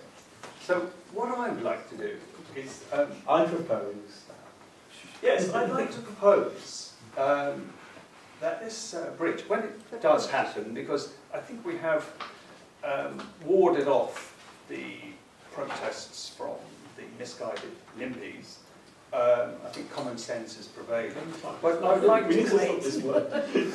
Can we stop using the word NIMBYs? Right.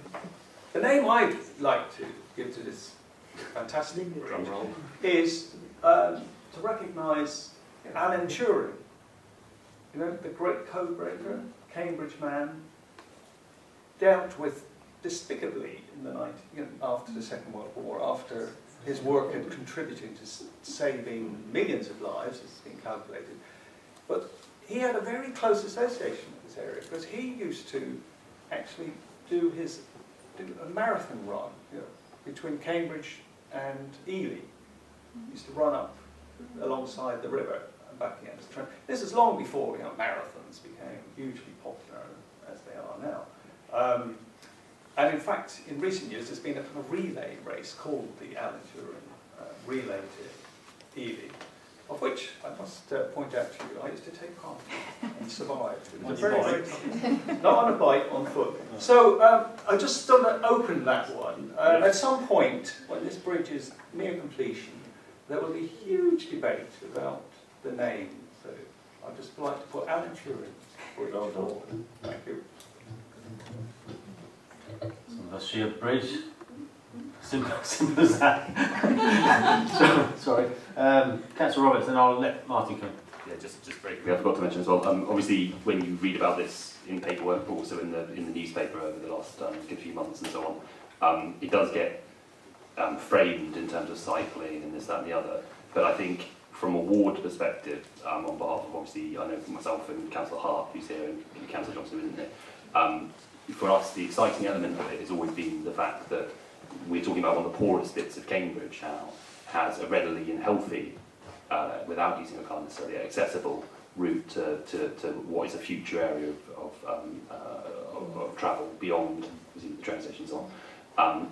And it's that element of it which has obviously been underplayed somewhat, I think, in the selling of the bridge. The Abbey general corridor area of Cambridge is immensely poor. So our council housing is, for a lot of it's the highest rate of children per a ward, it's the highest rate of poverty, if you strip out the north end of Barbary and bits of King's Hedges. And it's also the area where an awful lot of people end up because they can't afford to live in other bits of Cambridge. So just to put it on the record as well, obviously, that's why we, as a ward, more than anything else, I know there are a lot of concerns and so on, and they are justifiable concerns, but sadly, we're not cast an aspect forever, but that's why it's exciting for us. Martin? It's great to hear such strong support for what's obviously a major strategic part of the transport network. I wonder if, so quite a number of councillors have pledged their support.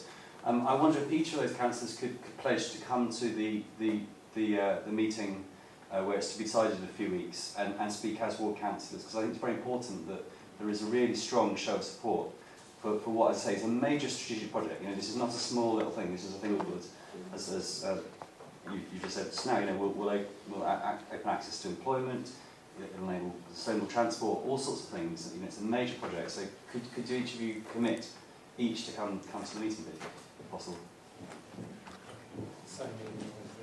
Well, Chair, that's fine, but the city deal's funding this. It's going to go ahead, subject to the consultation on the detail. So I'm a little confused why it's going to the county council, because the city deal has pledged the money. Might assist on that one? Sure. Well, as I say, the bridge isn't being funded by city. I accept that. So the decision being made on the 17th is the economy and environment about the bridge. But obviously, we really need the bridge in the city, in the Chisholm Trail. The Chisholm Trail without this bridge means everybody using Green Dragon Bridge. Yeah. But I do think Martin makes a useful point, because there's going to be so much interest in this item that it's actually going to be heard in the council chamber, because we're expecting a lot of people to come, which could mean a lot of the opponents coming to speak, and they're all allowed to come and speak. So I think local members making the sort of points Councillor Roberts made, I think would be very useful if you would like the bridge to go ahead. Point taken, thank you. Good. Just ask one question, just for clarification, Mike. We have a level crossing that separates Fen Road, one area from another. This, in theory, arrangement could circumvent that and have the cycle route presumably under the railway line to actually miss out the level crossing, which works both ways, both for people coming from Fen, from one side of Fen Road and the other. Is that right? Yes, that's right. So you go underneath the existing rail bridge, through the little cut through onto Fen Road, because obviously if we took you onto the other side of the level crossing, that level crossing is going to be down even more when the new station comes.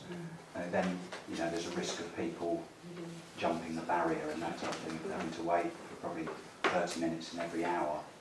So this takes them to the right side, really. I think that's probably in response to speaking at the meeting, was it, Councillor Walsh? Councillor Walsh?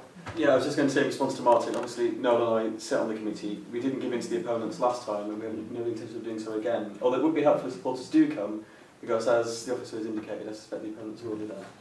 Okay, I'll leave other members to think about that. Okay, thank you, Mike. And you're staying in the chair because you're here for the next item as well. Our last item this evening. This is one we did discuss at a previous meeting.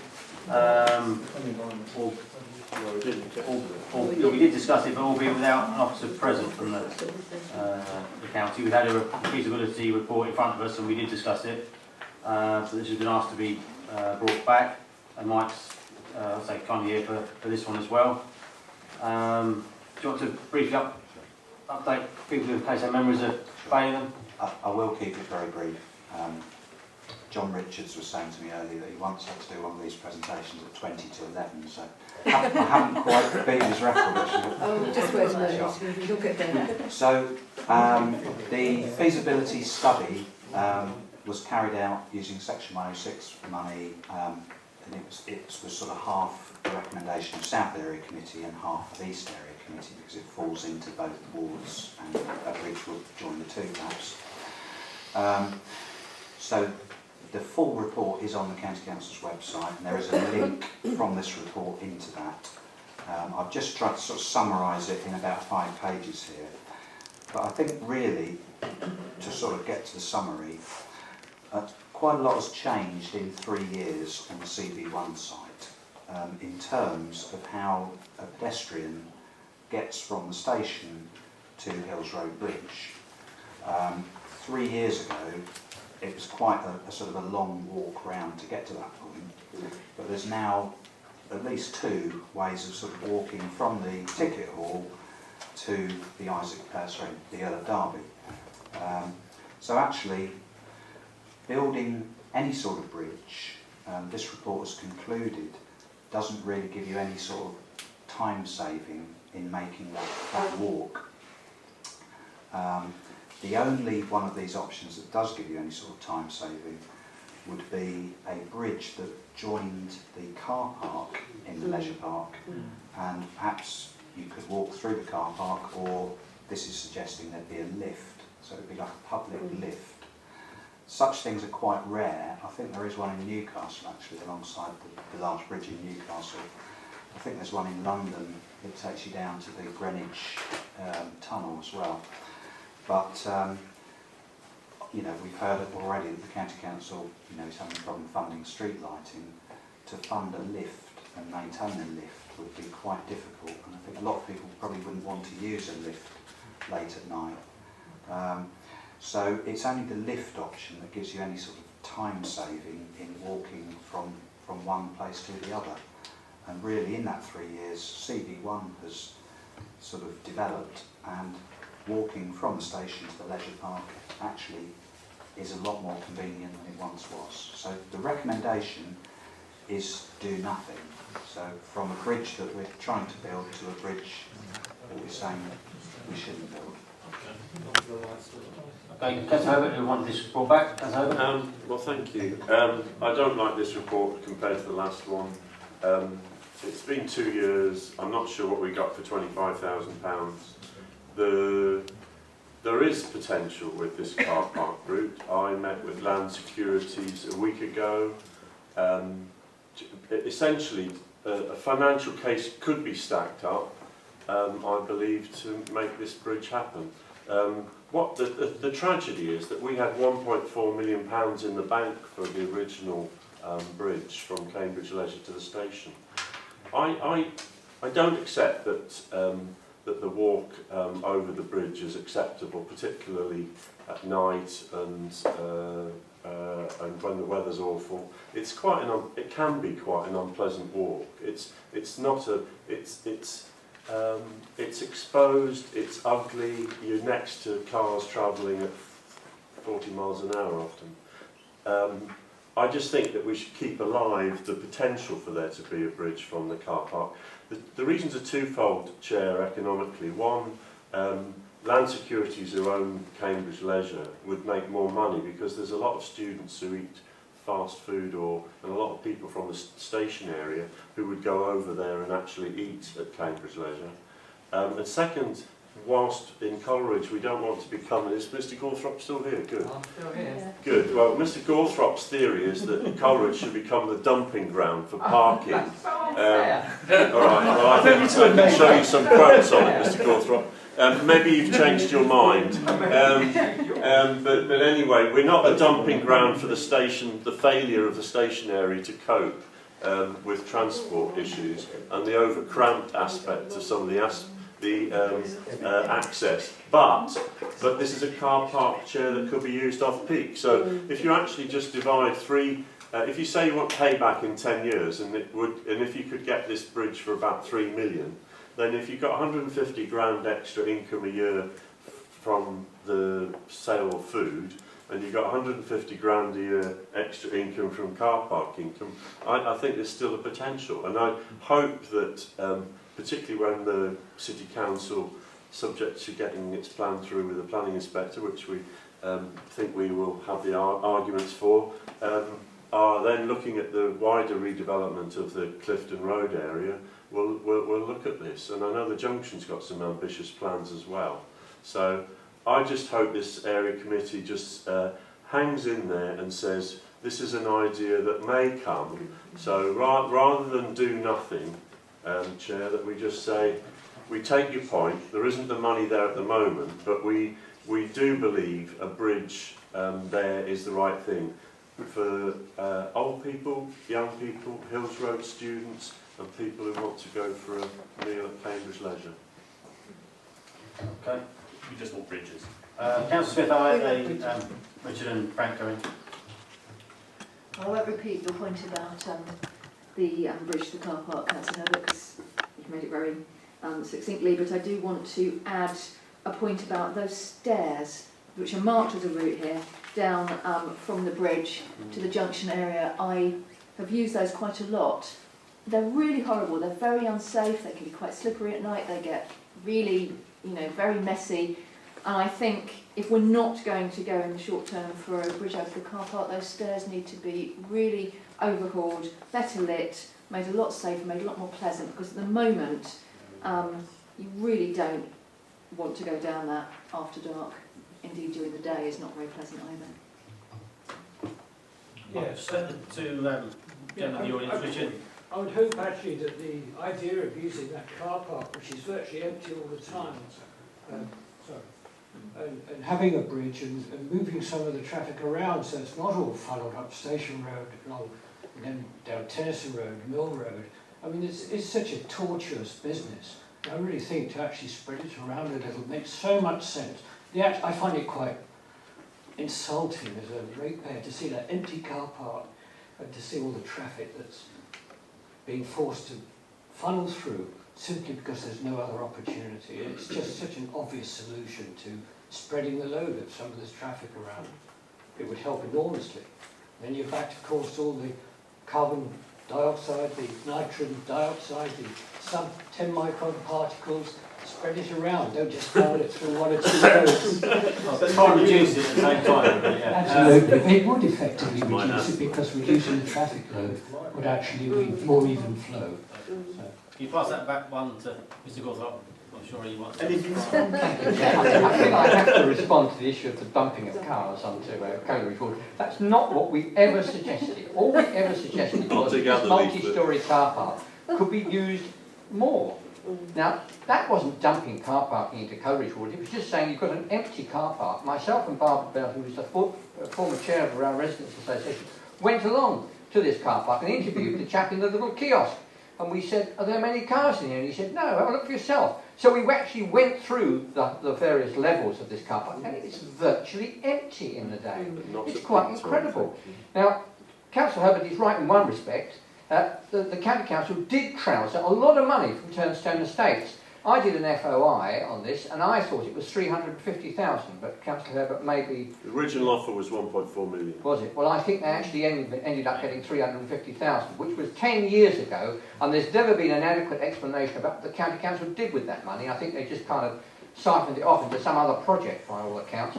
So there was some money already for this project, specifically to provide this bridge. It would be a brilliant plan. It wouldn't route traffic past anybody's house, because the access is down Clifton Road, and basically it would mean that a great big car park, which is currently totally or almost totally underused, could be effectively used. And it's a no-brainer. And I can't understand why the County Council can't see this. As for this business about saving travel time, I mean, the officers seem to be assuming that everybody wants to go to the bowling or the cinema, you know, from the little arrows on the map. That's not what we asked for. We actually said the point was to get access from the car park to the station, and it's only a short distance. This would be a really useful addition. Thank you, Chair. Thank you. Councillor Smart? Thank you. I think we're all agreed that if it was possible, it would be a good thing. At the moment, it obviously isn't possible, but Councillor Herbert has mentioned, you know, the reference in the local plan. Can we sort of mentally note that we would like this back on the agenda when the local plan has gone through its various procedures, and look at it again at that point? I mean, that's probably likely to be 18 months down the line, but I dare say some people have got a memory that will stretch 18 months. You never know. Point noted, but I can't really comment without thinking that through, really. Councillor Bailey? Chair, it may have been before, well, it clearly was before my time, but I can't see why, if we're going to develop Clifton Road, why we don't look at opening up the back of the station and actually letting people in that side. Why should we be building bridges across the railway when access could be made available from the other side? You're not the first to mention that. No, I'm sure I'm not, but it just seems a much more practical plan rather than driving everybody across to come in through one entrance to open a second entrance to the railway station. That's additional, yeah. Martin? I was going to make the same points. I mean, Cambridge Cycling have made certain it's been pressing for years to get a second entrance to the station, which would resolve all kinds of problems. It would get rid of a lot of cycle parking problems. It would mean that people from Romsey could get in directly. You know, currently you've got the silly situation where you cross over and then you sort of cross over another bridge to walk over. You know, obviously disabled access would be improved because it's all at level. It would also get rid of some of the problems of queuing for tickets, because you now have effectively double the amount of entrance space. I think if any money is floating around to, you know, as a result of this change, I mean, the one thing that could be done is just to sign better the new shortcut that does exist between the guided bus route to Hills Road Bridge. There's now a much more direct route, and it's quite hard to find, and that could be improved straight away with a bit of signage. But I personally speaking, I would say a bridge is a bit of a waste of money. I think there's much better things to improve. I think Councillor Bajent's idea is a much more strategic aim that we should be aiming for, not trying to get this sort of shortcut or this short-term punch.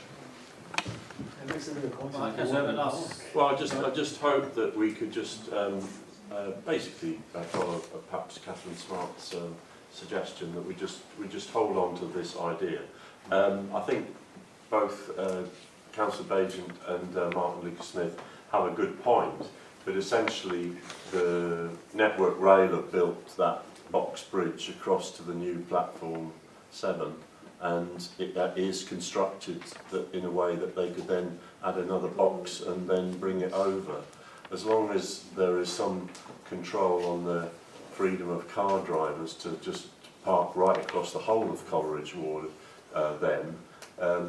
then I just think it makes a huge amount of sense. And there is what is called the Studdock Gap, in the way that we seem to name things in Cambridge after people who are living. There is a gap there where there is an access route. So, and there's all the area that would link with where the Chisholm Trail would go in that area. So I'm happy to try and get in touch with Network Rail. And we are talking to the people who are going to take over the franchise or bidding for the franchise for which can bring some improvements. But I think there must be an economic case, particularly because it would be nice to be able to go to Cambridge railway station and a part of it actually wants to sell you a railway ticket. Okay, I was trying to remember if we actually made a recommendation when we had this before us last time or not, but I think we were very much given the report to sort of noted, weren't we? Maybe not. So we didn't actually make any decisions as such, but clearly, yeah, you never rule anything in or out in terms of this, and in terms of the bridge option, then clearly land securities need to be part of the issue, and if they haven't seen the financial benefit that you outlined, then they need to be aware of that. But I would have thought over the years they should have realised that by now. Anyway, that's the last item of the meeting. There is a item to note which I think... Can we just resolve that we're the matters, it's unfinished business, just leave it that way? Long grass. Yeah. Short grass. Short. To be returned. Boomerang. It's a boomerang. No. The resolution that it's still on the table for discussion. Okay. I think that's what you're saying, isn't it? Yeah. We can't deal with it. I late apology for Councillor Whitehead, but also just note that urgent decision was made.